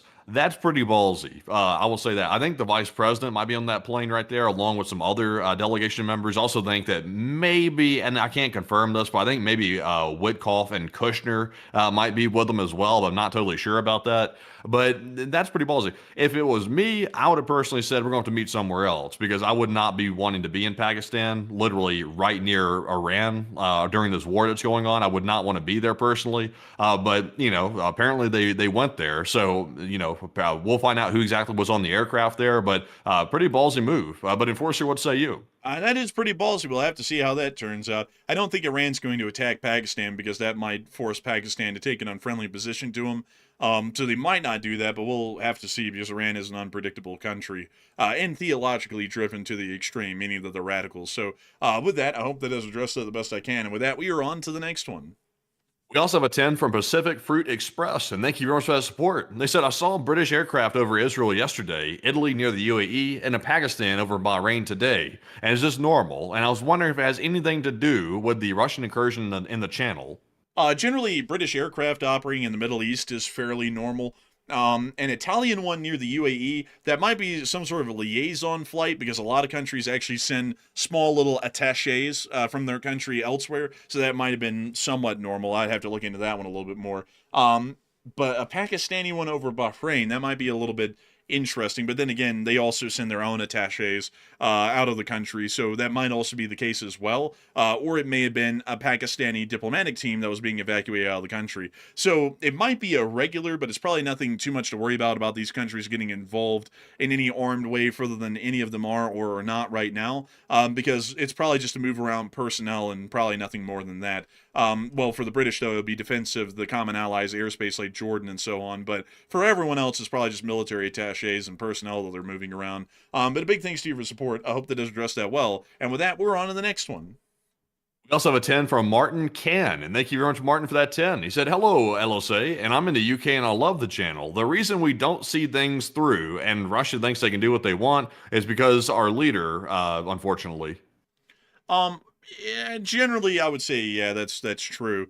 And of course, I'm not trying to get political here, folks. It's just that in foreign policy, generally showing weakness, showing unpredictability to the point of idiocy like the current president of the United States is doing is not good. But also being on the flip side, though, which is almost the complete polar opposite, and being like the current British Prime Minister to where you're just very weak as far as words and actions and following through with either of them, it leads to the nation losing face and it leads to them getting into sticky situations where confrontation might be inevitable, which isn't really a positive outcome. And so I would generally have to say, you are right in that. That's what I would assess. But a lot of people these days, though, because people like the thing that drives me crazy is that people are like, Starmer is weak in foreign policy, not speaking in any other capacity.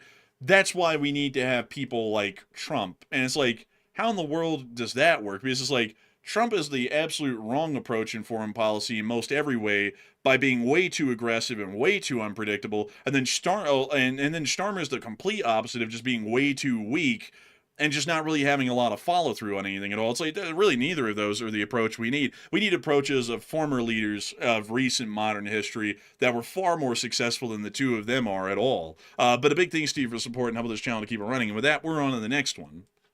And our next one goes to Maurice Sparks. And thank you very much, Maurice, for that support. They said those FAB bombs or static displays, they had them all over FOB Delta and Victory Base when I was deployed in those places in Iraq. Oh, that would make sense, Maurice. I thank you for sharing that with us because I actually didn't know why it was there. I was like, what's a FAB doing there? Because it's a Russian bomb, and I guess that would make a good amount of sense. But a humongous thanks to you for the support and helping this channel to keep running, and I hope that has addressed that well. And thank you for sharing that tidbit of info with us. And we're on to the next one.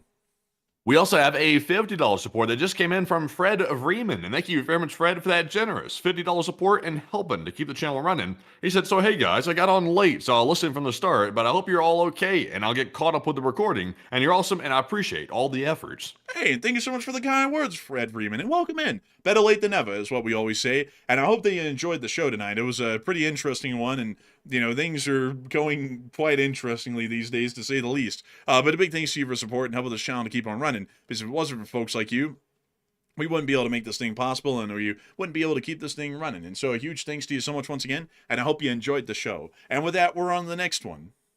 We also have a 10 from Yenya Tolls, once again, who put in that 10 and said, I vote we take the strait and rename it to the George Strait of Hormuz. That's an interesting idea. You don't know who that is, do you? No, I actually don't. Like, I don't. That's a country singer. Oh, actually, I was thinking that we should call it, like something corporate. We should call it Swift Strait or something like that. Like they like to do it. Like modern corporate names mean nothing when you think about them. Most of them don't. Like some of them do, like Amazon, because it's everything from A to Z, and it's like supposed to be the most extensive sort of a category of things, like the Amazon River. But it's like a lot of them don't make any sense at all. But maybe we could do that. But a big thanks to you for supporting helping this channel to keep it running. And with that, we're on to the next one. And our next one here goes to none other than Pacific Fruit Express, who said Iran's goal is to crash our stock market and raise the price of oil to cause global recession. That's their play, hence the weekend warrior strategy. That's true. But I would say that the weekend warrior strategy needs to be dropped for the all-week warrior strategy, which is that we obliterate the Iranians and we force them to reopen the strait, not by just bombing Tehran for the 900th time, like some fools, but bombing the forces that are actually shutting down the Strait of Hormuz, because they're not all in Tehran. And that's the thing that's been annoying me lately, is that it's like, oh, nothing's going on in Iran, but look, Tehran's been bombed for the 9 gazillionth time, and the strait's still closed. It's like, well, there's clearly something wrong with that plan, if that's the case. But a big thanks to you so much once again. And with that, we're on to the next one. And our next one here is going to a star once again, who puts in a 10. And thank you for that support, by the way. They said the U.S. said, we had 4 big vessels go through the strait. What a beautiful word, vessel. It means ship or boat. I say vessel, though, because it's very smart. Have I ever told you about the paperclip? That's deep. That belongs in the museum. And a big thanks to you for support. And we're on to the next one. We also have a 10 from Mr. Supro. He said, you guys for military coverage, and also I like some other channels too here on YouTube for some various other coverage as well. That's all I need. I got thank you so much for the support, Mr. Supra. And I thank you so much for enjoying the show and helping to keep on running. And with that, we're on to the next one. We also have a 7 from Davin. And thank you, Davin, for that $7 support. We do appreciate that. We also have a 5 from Waka Waka What, who said, I sent a screenshot about the MacDill Air Force Base having an alert. And I did see the police presence outside the base. Apparently, there was a bit of a scare there. I'm not really sure if it turned out to be anything really, but they're obviously on high alert because of the recent events that happened like a week or two ago. But Enforcer, what say you? I got to thank you for the support on that, Waka Waka What. And I did see that as well before the stream. And with that, we're on to the next one. We also have a 5 from Decepticon, who said, peace in the Middle East, I'll believe it when I see it. Also, Andrew can't beat the GTA 6 allegations and LLT LSA. What does that mean? Like, I don't know what that means. You hadn't heard about the allegations against you? I haven't. Me neither. Well, it is what it is. But big thanks to your support and helping the channel to keep it running. And with that, we're on to the next one. We also have a 5 from Live Animal, who said nobody can trust Iranian diplomats after this fiasco and a joke of diplomacy. Nobody knows who's negotiating on behalf of whom. We actually do know who's negotiating now. They had originally said that Mojtaba Khomeini was, somewhere not to be found. Now, apparently, they're saying and admitting that they're actually negotiating with Mojtaba and also his aides. So it sounds like the new, possibly flamboyant leader of Iran is directly involved in the talks. So he's adding in his input. But Enforcer, what say you? I'd have to say, generally, Enforcer Matt covered that so well, there's not really much for me to add. Oh, man, I'm telling you. But with that, we're on the next one. We also have a 5 from Flash of Flight, who said, pretend U.S. versus Iran is a blackjack game with Iran as the dealer. U.S. has 8, Iran, the dealer, has 18. The count for U.S. is -8. Are the numbers correct in analogy? That is a great question, but the problem is that I'm not here to play cards. And I don't know how. So, unfortunately, I wouldn't be able to tell you. I wouldn't be able to tell you because I've never played cards before. I never played blackjack. I know this guy called Jack Black, but I don't know blackjack. But a big thanks to you for support and helping this channel to keep it running. And with that, we're on to the next one. We also have a 5 from Hoodoo, Texas. And he said, there's no negotiating with Iran, only surrender.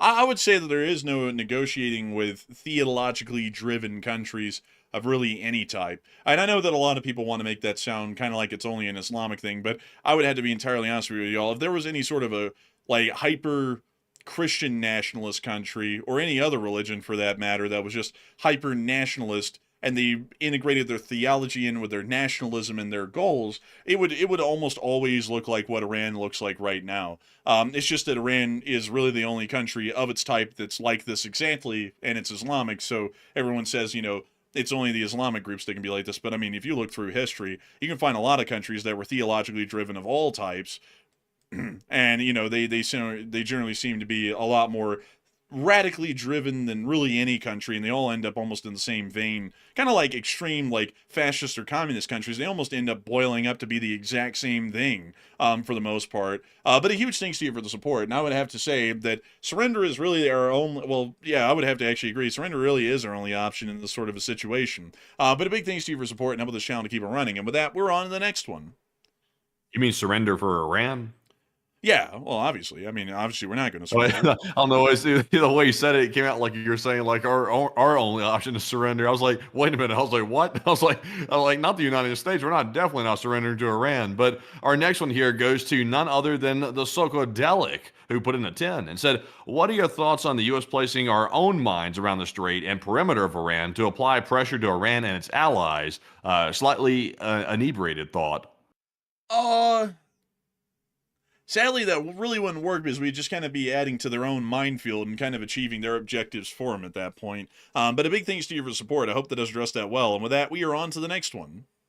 We also have a 5 from Oli, who put in that 5 and 1 cent. He said, y'all be brothers from the same mother. And that actually, is we factual. Are. Like, yeah, we are, actually. Yeah, we're the same. We're brothers from the same mother. We're like legitimate brothers, actually. Matthew's the older one. I'm the younger one. And we've been running this thing together for basically the whole time we've been on air, except like Matthew's been here for I think 1,470 days, and I've been here for the 1,506 because he joined on about a month in. But a big thanks to you for support. But yeah, we're brothers. We're real brothers. And with that, we're on the next one. We also have a $10 support that just came in from DWRB, and thank you for that support. He said, perhaps one day, if we ever achieve true regime change in Iran, we can all go and railfan trains in Iran and cue the train segment. I mean, I had to be honest with you, DWRB. I actually don't like Iranian trains. I really don't like a lot of international trains. Like, there are some places that I like them, like here in the United States and in Canada and in Mexico, because they basically all use the same rolling stock. And most South American countries are cool, too. Britain's a really cool country for rail fanning, and generally France kind of is, and Germany definitely is. But really, the rest of them, I'm just not that hot on. Like, I'm not really that interested in them all too much. And Iran has some, like, blood ugly ones. Like, let's see. Let me go show you this here. Because when I look at them, I'm like, damn. I'm like, these things are horrendous. Look at that. That is horrendous. I mean, that's like dog ugly. And they do have like some slightly modern stuff, but that's like for the propaganda reels. This is mostly what they have, and it's just horrendous looking, like wildly ugly to the point that it's unsightly, really. And here's some, I mean, Jesus, folks. I mean, like, this stuff looks like garbage. Everyone, like, also some people are like, Japan has the best trains. Japan actually does have pretty good trains, but they only do passenger trains. They don't really do freight that much. Freight's pretty rare in Japan these days. Most of it's truck-based. But big thanks to you for the support and helping this channel to keep running. But I'd have to tell you, Iranian trains just aren't my thing. Not my style. But a big thanks to you so much once again. And with that, we are on to the next one. We also have a 5 from WKRP in Salt Lake City, who said the ceasefire was only a ruse to get out of the deadline of destruction and for the U.S. to resupply. And how are your muscles the next day after the Bells Canyon? And, I would agree with you on that. I think that's exactly what we've done at this point. We backed out of the destruction claim, and also we're getting ready to go at them again. So we're probably buying ourselves a little bit of time. And also, my legs were shredded the first time. I don't know how they're going to be after today, because I went all the way to the lower falls today, which I didn't do the last time. I gave up before the lower falls last time. So I don't know how they're going to be doing this time, but last time, which was Monday, they felt really sore the next day. For some reason, though, this time around, I feel like they're going to be sore, but not as badly. But I'll have to see tomorrow. But a big thanks to you for support and helping this channel to keep it running. And with that, we are on to the next one. We also have a 5 from the real Fenger, who said, do you think that USA could open a strait but choose not to maximize pain on the world to condemn the IRGC? I don't know with the current administration if they want to do that, but I'd say that'd be the smart move to make. Anything else would be asinine and detrimental to us at that point, because we went from the Iranians blockading it and screwing over the Western world to now the U.S. controls it, but then we're basically blockading it and screwing over the Western world, which would make no sense. But a big thanks to you for support and helping the channel to keep it running. And with that, we're on to the next one. We also have a 5 from Dan Scotland, and he said, how does the international community currently view the U.S., and does it have any friends? Yeah, most of the international community isn't really looking at the United States that well these days. Most governments aren't. A lot of them seem to be getting unfriendly with the United States because of U.S. actions. Because, you kick enough people in the teeth, around the world, they're going to end up not liking you. And currently, the current administration has been the absolute negotiating master of pissing people off universally across the world. Like, our enemies still hate us. And now our allies are also getting to the point of hating us as well, from what I can tell. But a big thanks to you for support. I hope that has addressed that well. And with that, we're on to the next one. We also have a 10 from the Soko Delicate again. He said, what about coaxing Godzilla for the assist? Oh, that's a good one. I like that one. Let's call him up and see if he'll help out. But a big thanks to you so much for the support and helping this channel to keep on running. And with that, we're on to the next one. We also have a 20 from Ross Nibb, all the way from Australia, by the way. And thank you very much, Ross, for that support yet again. He said, Enforcer Matt made us like passenger trains, but surely he would fall in love with Japan's the 7 stars in Kyushu.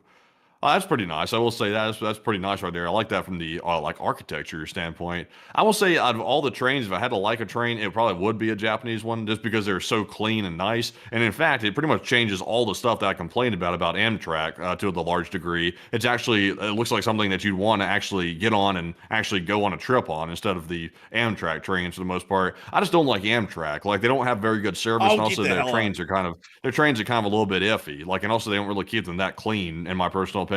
At least during my experience, I didn't find it to be too clean. So, I probably would like that. But you like the front runner, don't you? Yeah, though, I mean, the front runner's good. Yeah, that's a win. But I would have to say, Japanese trains are top notch when it comes to passenger service, without a doubt. Like, you're best in the world. But I'd have to say, like, I think Matthew would like trains in America if he got on the Rocky Mountaineer. This is an ultra luxury train here in the States, but it's a really nice one. I mean, it's top of its class here in America. Yeah, but you got to go broke. You got to go broke to get on this. Like, that's what makes it unfeasible. Oh, dude, you have to go broke to get on this one even more. The ticket for this costs like $7,000.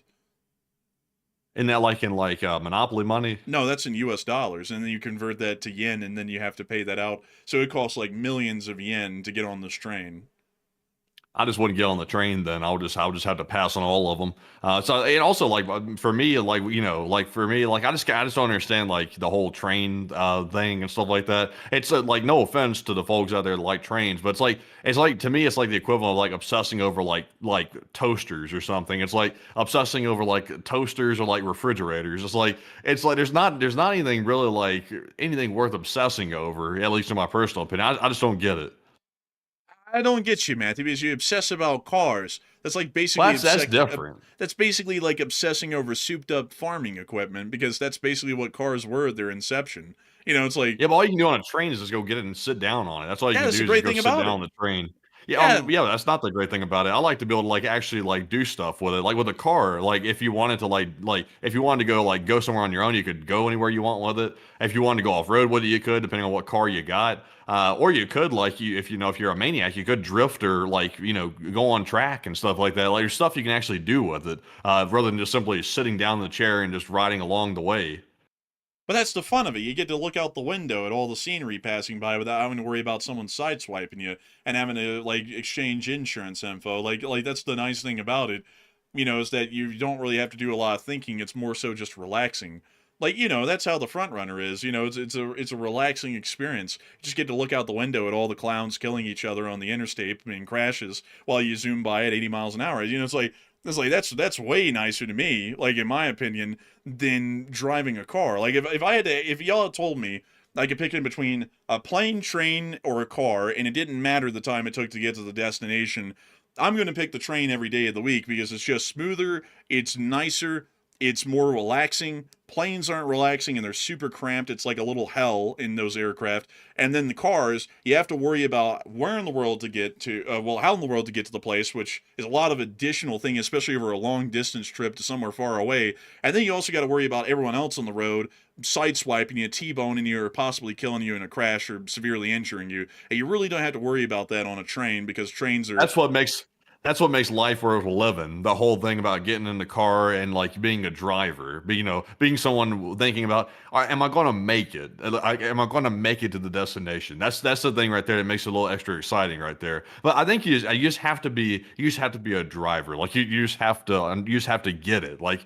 if it's just getting you from point A to B, there's nothing fancy about it. There's nothing exciting about that. And that's all like public transport can do is get you from point A to B. So I mean, I like cars. I like them. I like the internal combustion type. But Matthew, I mean, they literally just renovated all of the Amtrak Superliners with new interiors. It was just the one we weren't in that didn't have it because it was a transition sleeper.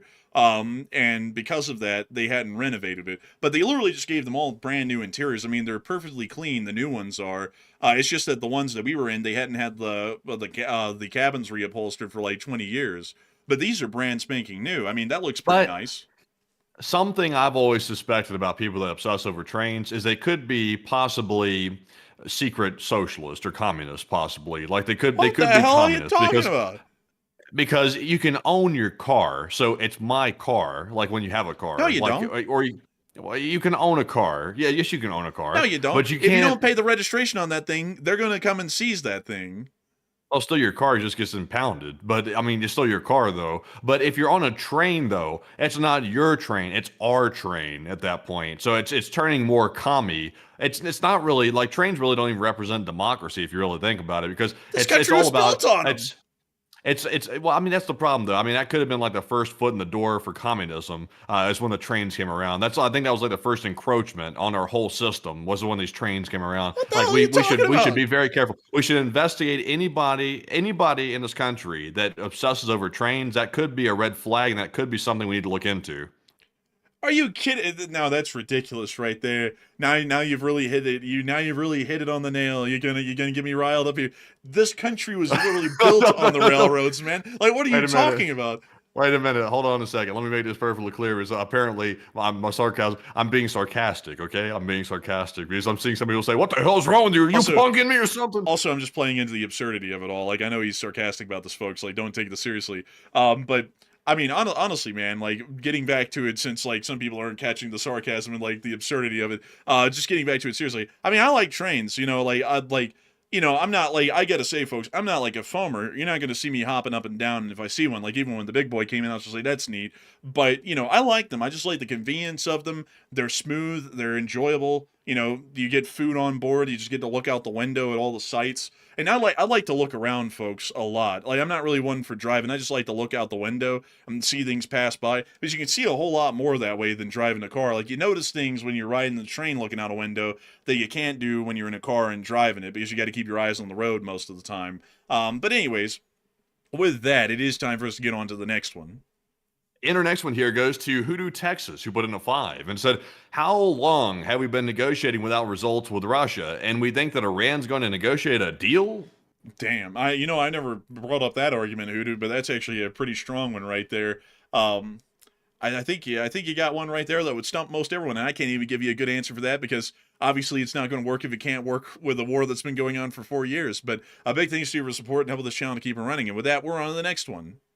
We also have a 5 from Mr. Pot, who said, "Thanks, guys, for the news and commentary. I wear my LSA Private First Class stripe with pride." And thank you so much for the support, and thank you so much for enjoying the news and commentary and being a part of this incredible Leaf Spring Army. And with that, we're on to the next one. We also have a 5 from Shun, and thank you for that support, by the way. And they said, "Hello to my sister, and I want to ask you something. Is this a real person's name, or is this something that's trying to have me had? Because it's put in all caps, and it's really setting off my radar for things that could possibly be something of note. But they say that she watches every day. But unfortunately, though, I don't know every single gotcha in the book, so I'm going to have to withhold this one right here, as I have a feeling about it." I'm going to say it, but I'm going to give such a long pause in between the first and last name that if it is a gotcha somehow, it won't be. Julia Vinson. A big thanks to you for watching. I just went and pulled up the name. I didn't see a gotcha with it, like like Ben Dover, like like that one. That's a gotcha. But that one isn't. So a huge thanks to you for support, and also a big hello to your sister Julia. And we are happy to know that you and your sister watch this show every day, and we're incredibly honored to know that y'all consider this to be a high quality source of news. And so a big thanks to you once again for the support. I hope that does address that well. And with that, we're on to the next one. We also have a 5 from Small Soldier Big Battle, who said, thanks for saying the things that has been blatantly, the current U.S. thing has been blatantly keeping us in the dark on, and there are people glued to fake news who think the strait is open. Yeah, Matthew breathed right there like he was about to say something. But a big thanks to you for support. And I would have to say, yeah, I would definitely have to say we stick to news and we stick to facts. If we don't have anything to corroborate a claim, we're just not going to run with it at face value because I got to be honest with y'all, the current government has this real tendency of saying stuff that just it never turns out to be true. And so we can't run with that stuff because they generally they have such a low rating for credible factual statements to this point on this channel that we worked with in the past and it turned out to not be a true and it was in fact the opposite, that we really can't take their word at face value any longer. But a big thanks to you for support and helping this channel to keep it running. And with that, we're on to the next one. We also have a 5 from Frosty Roeder, who said, the day in U.S. military history #1 on April the 9th of 2003, U.S. troops toppled the statue of Saddam Hussein in the Firdos Square, marking the fall of Baghdad. And that's really something right there. I remember seeing those clips. I wasn't really that old yet. I was 1 year old. Well, 1 year old. That's a singular thing. But beyond that, I got to say, really crazy to hear. And a big thanks to you for support and helping this channel to keep on running. And with that, we're on to the next one. We also have a 5 from Game Theory, who said, can you answer why the president's campaigning for Hungary's Viktor Orban? I thought they were allied with Russia. And also, Orban, I mean, he leans Russian from what I can tell. Like, I think most people think that. But I apparently just got endorsed from what I just heard, apparently. So, I don't know why we're making friends with him. Seems like a odd friend to make while we're shunning everybody else that's actually friendly to us. But, Enforcer, what say you? I'd have to say, that's a little odd, don't you think? That's a little odd. I can't even explain it because if I explained it, it'd almost sound like it's political because how the hell can we endorse someone who's clearly aligned with the Russians that makes it seem like we have some sort of a ulterior motive and quietly the U.S. government might also be leaning towards the Russians. And then that puts a lot of our foreign policy perspective and actions over the past year and 4 months not as pro-American, but possibly pro-Russian in the guise of pretending like we're doing what's in the best interest of our country. But I wouldn't go there. I mean, that would be crazy to even allege something like that. But a big thanks to you for support, and we'll have to say the jury's out on that one. But a big thanks to you for support and helping this channel to keep it running. And we're on to the next one. We also have a 5 from Game Theory yet again, who said, have you swam in a salt lake yet? No, it generally kind of stinks a little bit. Like, generally whenever we get close to it, there's this kind of odor that comes off of it from the brine shrimp in it, and that kind of stops me from swimming in it because I don't want that smell stuck on me. Like, I don't know if that washes off or not, because there was a stink that in our hometown of Wetumpka, there's this river called the Coosa River, and this thing had a stink to it like no other. It didn't smell when you were around it, but once you would submerge yourself in that water and then get out, you just reeked like dead animals. Like, I don't know what was up with that river, but it had a stink and it would stick to you. Like, you couldn't wash that stuff off. It would just have to fade off. And that's kind of what scares me about the salt lake and swimming. And it's like, what if that will do the same? And I don't know. But a big thanks to you for support and helping this channel to keep it running. And with that, we are on to the next one. We also have a 5 from DWRB, who said, speaking of toasters, the EMD AEM7's nickname was Toaster. Oh, Matthew's got to see this one. He's never heard of it before, and it is the toaster. This is what rail fans actually colloquially call the toaster because it looks just like one. Yeah, it really doesn't look like a toaster. What do you mean? It looks just like one. It's like cubic. It's got like the little waffle plated side to it. I mean, that thing does look like a toaster. Yeah, but calling it a toaster implies that, it's making bread. Do you really think this train right here is making that bread? Amtrak's never been profitable a year in its history. Yeah, exactly. And if you don't have any bread, you don't have any butter. Man, I mean, it does look like a toaster, though. I mean, like, it really does. I mean, look at that. Nah. Come on, don't y'all see it? Don't y'all see it, folks? I mean, this thing looks like a toaster. That thing is a toaster. It's a rolling toaster. It just looks like it. There's no other way to explain it, Matthew. It just looks like it. That's all. But anyways, You know what what they call a toaster in like the context of warfare? oh, what do they call that? A thermobaric. You know, that That's kind of dark. is. That is dark, but yeah, it kind of is really. But anyways, with that, it is time for us to move on, folks, and into the next one. And our next one goes to Frosty Rotor X, who puts in a 5 and said, sending love and support from Winter Park, Colorado. Oh, Briaga. I think we've looked at that before here on the channel, haven't we, Matthew? Winter Park, Colorado. I think we looked at Summer Park. Oh yeah, I think that's it. I love how all of the Rocky Mountain cities have like this alpine look to them. I gotta say, folks, the Rockies, the Wasatch Front, this whole mountain ranges here in the middle of the country, I really love them a lot. They're really pretty. Like, I would say some of the prettiest scenery in the country, and the only thing that kind of gets close, in my opinion, is the Pacific Northwest. And that's a really nice looking place as well. But a big thanks to you for the support, and how about this channel to keep it running, and I hope that does address that well. And with that, we're on to the next one. Also, a 5 from Not Hideo Cruz. You said this 9/11 is the 25th anniversary. Incoming Freedom of Information Act request. 25 years is the statutory declassification timeline. And I thank you so much for the support. And I think you're kind of getting at this thing about, you know, whether or not that whole deal was fabricated. It wasn't. I mean, like, if you, like, a lot of people say out there that it was, but if you go and look at like the details and people breaking down the metallurgy and how the buildings collapsed, it all falls within line. That was definitely a structural collapse, because people always say the buildings were designed to survive an impact of an aircraft, and yes, that's true, but of a 707. And the aircraft that hit the building, I believe, in terms of gross tonnage, were heavier than a 707, if I'm not mistaken.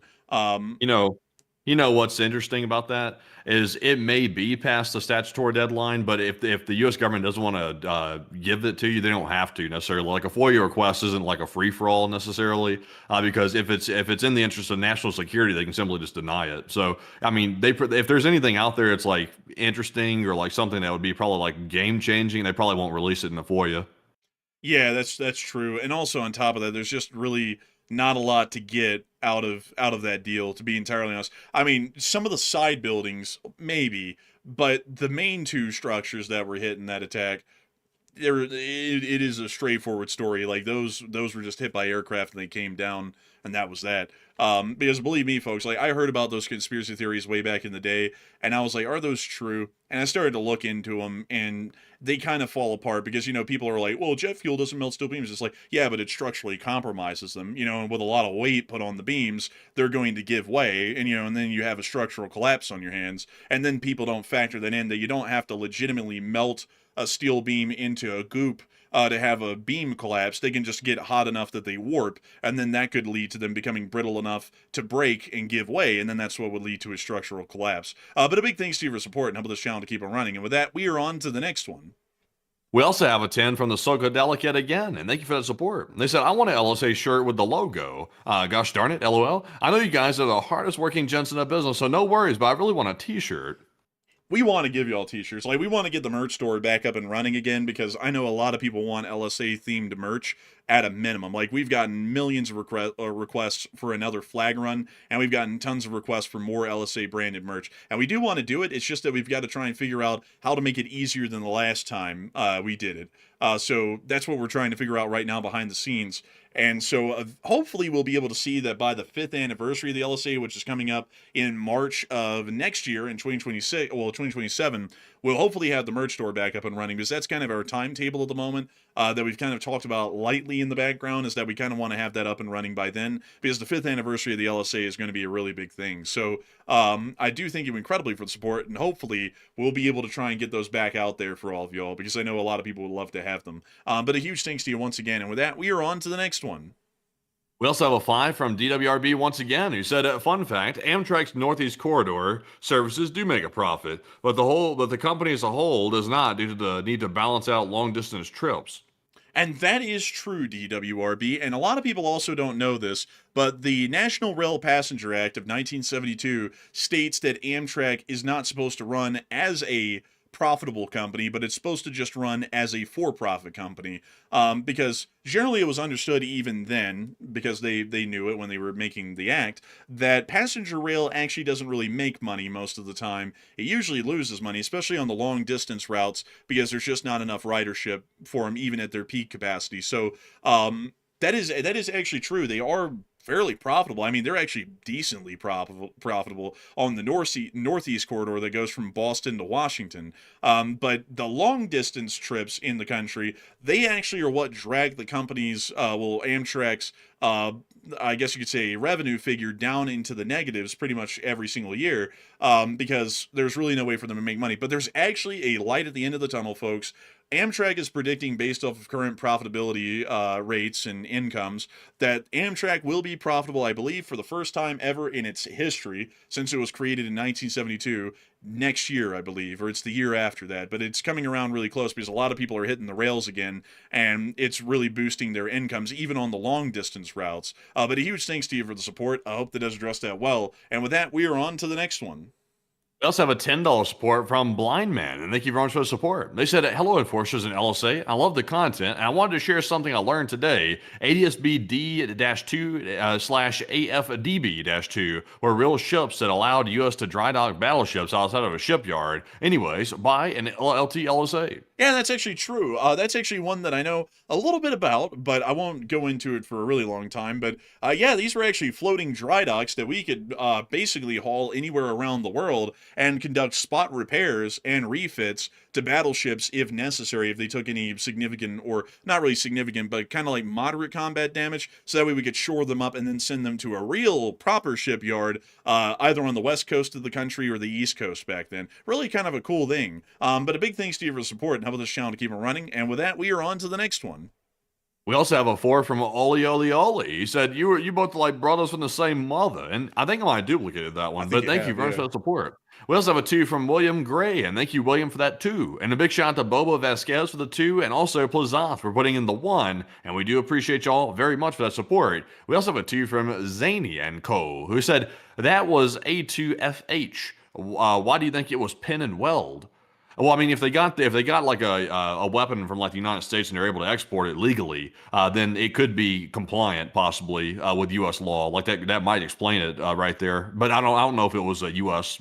made AR. It could have been made in Croatia or something. There's no telling. But Enforcer, what say you? There are a lot of kind of like knockoff ARs out there. There's a lot of them even in Ukraine. And so I would have to say I don't know myself either. Sadly, I know a decent amount about weapons, but not the intricate details to that degree, so sadly I'd probably have to declare ignorance on that one. But a big thanks to you for the support, and I hope that has addressed that well. And with that, folks, we've reached the end of our Super Chats, and we're about to be moving on into our live chats, but due to significant time constraints, we'll only be able to address the Morse code decoders, and then we'll be moving on into 3 live chat questions and then rounding out the stream. So Matthew, what do we got? We have the entire roster. We have Paul, Kevin, Mason, Joni, Norm, Arabelle, Her Royal Fluffiness, Kush, Kobe Tarek, Sire, and Brian. They said the Morse code says, you know something? I'm telling you. Who do you think you are? LLT LSA. Oh, dang. Wait a minute. Well, ding, ding, ding, ding, ding. And that's the sound of money. Y'all hit that down on the nail. And it was supposed to be, who do you think you are? I am. Because that was like that Peter Weber thing from when he won that like bowling championship. But beyond that, I got to say, y'all got it down on the nail. A huge congratulations to the Lee Springer and Cinema Corps for getting that correct time and time again. Y'all always do an amazing job at that. And we're always all blown away, me, Matthew, and everyone here in the LSA, that y'all know Morse code message and are able to decipher it. And so a huge congrats to y'all once again, or more so read it. Many Morse code readers state that they can read it, not decipher it. So a big congrats to y'all once again for getting that correct. And we also have a 15 from Game Theory. I can't tell what that emoji is. Matthew, what is that? I'm trying to look. I mean, I'm having to put my eyes literally up to the screen. It looks like fish on a pole. A stripper fish. Oh man, I'm telling you, I lived in a rough neighborhood, a real rough neighborhood. When I go down to the fish strip market, they'd have fish on the stripping poles. Oh man, I'm telling you. And they'd throw off their scales too if you gave them enough money. Oh man. But beyond that, a big thanks to you for support Game Theory, and that is an interesting emoji. I've never seen that one before. But a big thanks to you once again. And with that, we are on to the third to last question of the night. And this live chat goes to James Margolis, who said, "Can we just say that we're heading into World War III?" I mean, if you want to, you can. I mean, that's probably not that unfounded of a claim these days like it was 4 years ago when we started.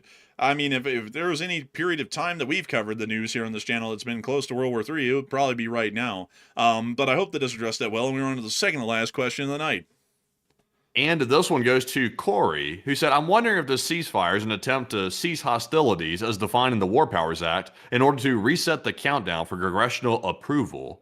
Now, I've seen a lot of people saying that for some reason. Not saying it's goofy or anything like that, because I mean, anything can be interpreted any way possible. So they might be thinking that possibly, but the way I understand the War Powers Act is the clock started from the moment the troops got put into the Middle East and the hostilities began. The clock began, and there's nothing that can just like reset the clock, because the troops are still therefore deployed into the war zone. So until the troops are withdrawn, that's what would reset the countdown. If the troops are withdrawn from the area, that would reset it. But the troops are still there. They haven't been removed. But Enforcer, what say you? I would agree with Matthew's legal conclusion of that. And also, if they tried to argue that, it would probably get bumped up to the Supreme Court. And I would bet that the Supreme Court would also rule, at least from what I would assume, that probably would not be considered a correct interpretation of the War Powers Resolution Act, and that it would require those forces to be withdrawn. That's what I would generally assume. But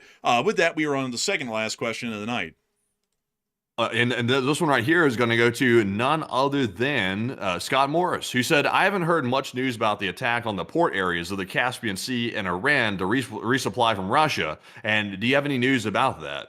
Sadly, we don't at the moment. I would unfortunately have to declare ignorance on that. But a big, Ukraine struck some Russian ships in the Caspian about a week and a half or 2 weeks ago, but Israel can't do it, and the U.S. really can't do it either. Really, nobody in the Middle East can do that, because the moment they try to launch an attack on a Russian resupply vessel, the person James Margolis has said, "Are we heading into World War III?" We would be like literally in it at that point, instantly. And also, I'm sorry, I didn't know the question was going that far back. I thought you were talking about today, Scott. I thought you were talking about like something that might have happened today, and I was saying in that regard, no, I haven't. But we did know that the Ukrainians did hit a couple of vessels a while ago. I think it might have been longer than a week and a half ago. I think it was like a month ago or so. But it was honestly at a point that either the war had just started or it hadn't even started yet. That's about how long ago it was. So I hope that does address that the best we can. And with that, we are on to the final question of the night. And so, who is the lucky last person who threw in the lucky last question of the night? Also, real quick, I saw Diane Merriam say Israel did hit ships in the Caspian. That is true. They did, but they were Iranian ships. They weren't Russian ships. So the Israelis would not dare hit a Russian ship. Also, by the way, the Israelis talk with Putin quite a bit, and if people don't know that, so there's like at least neutral, possibly even slightly friendly relations between Israel and Russia, which is obviously a little bit concerning to me, to say the least. But they have some relations. But anyways, though, jumping into our last one here, this one is going to go to none other than Justin Green, who said, "Do you think an uprising would help to get the Strait open?" And I appreciate the thoughts. It probably would, but we just don't really see an atmosphere that'll lead to an uprising inside of Iran, because it doesn't really seem like the protesters have the willpower to do that. And I'll be entirely honest with you, after them getting mowed down in the tens of thousands in January, and also the U.S. president threatening the end of their civilization, which most people would commonly deduce, much like AI did, much like we did, that would most likely mean wiping out large scores of just random people, including the people who supported the U.S. and Iran. I don't really think they're ever going to have the willpower at this point to go and try and conduct an uprising, because at that point, they're basically helping us to eventually just forget them and kind of screw them over in a way, is probably how they're thinking of it. So I would say that it would help, but it's probably never going to happen at this point. But I hope that does address it the best I can, at least in my opinion. And with that, it is time for us to round out this stream for the night. I have to thank you all greatly for having been here. It's been an absolute honor and a pleasure to have all of y'all here tonight. There's still 10,000 people here. That's actually kind of crazy because we had a peak viewership tonight of 23.5 thousand people, and 160,000 people have watched this stream before it ended. We thank you all so much once again for watching, and if we have any news in the middle of the day tomorrow, I'll be the one making that short war video for all of y'all. If we don't, y'all can expect to see us on air at 10 p.m. Eastern Time tomorrow to cover the next 24 hours of the news from around the world. And so with that, good night, good luck, take care, stay safe. Slava Ukraini, Haram Slava, long live the Lee Spring Army, and long live the Republic. And thank you all once again to the 160,000 plus people that joined us by the very end of the stream tonight. We do appreciate all of you for being here once again. And, you know, what's funny is we didn't mention this during the stream, by the way, but I saw today that the president railed out against some podcasters that was apparently giving out some negative coverage that he wasn't very happy with. And I looked at them, and it turns out that at least 60 to 70% of them, we actually outdo them in the ratings, actually, which is kind of crazy to say that. So we're like top 20 pretty much all the time in the United States when it comes to live streams. So kind of crazy work right there. But we appreciate you all for choosing us as your news source, and we are truly honored by that. And we will see you all once again tomorrow at 10 p.m. Eastern for the next Nightly War News stream, and maybe midday for a video as well tomorrow. And I have a feeling the Enforcer will have news tomorrow. I have a feeling he will. So we'll see if that news comes around in time for that video. But in the meantime, though, thank you all once again. And of course, Slava Ukraine, Heroam Slava, get some rest, and good night.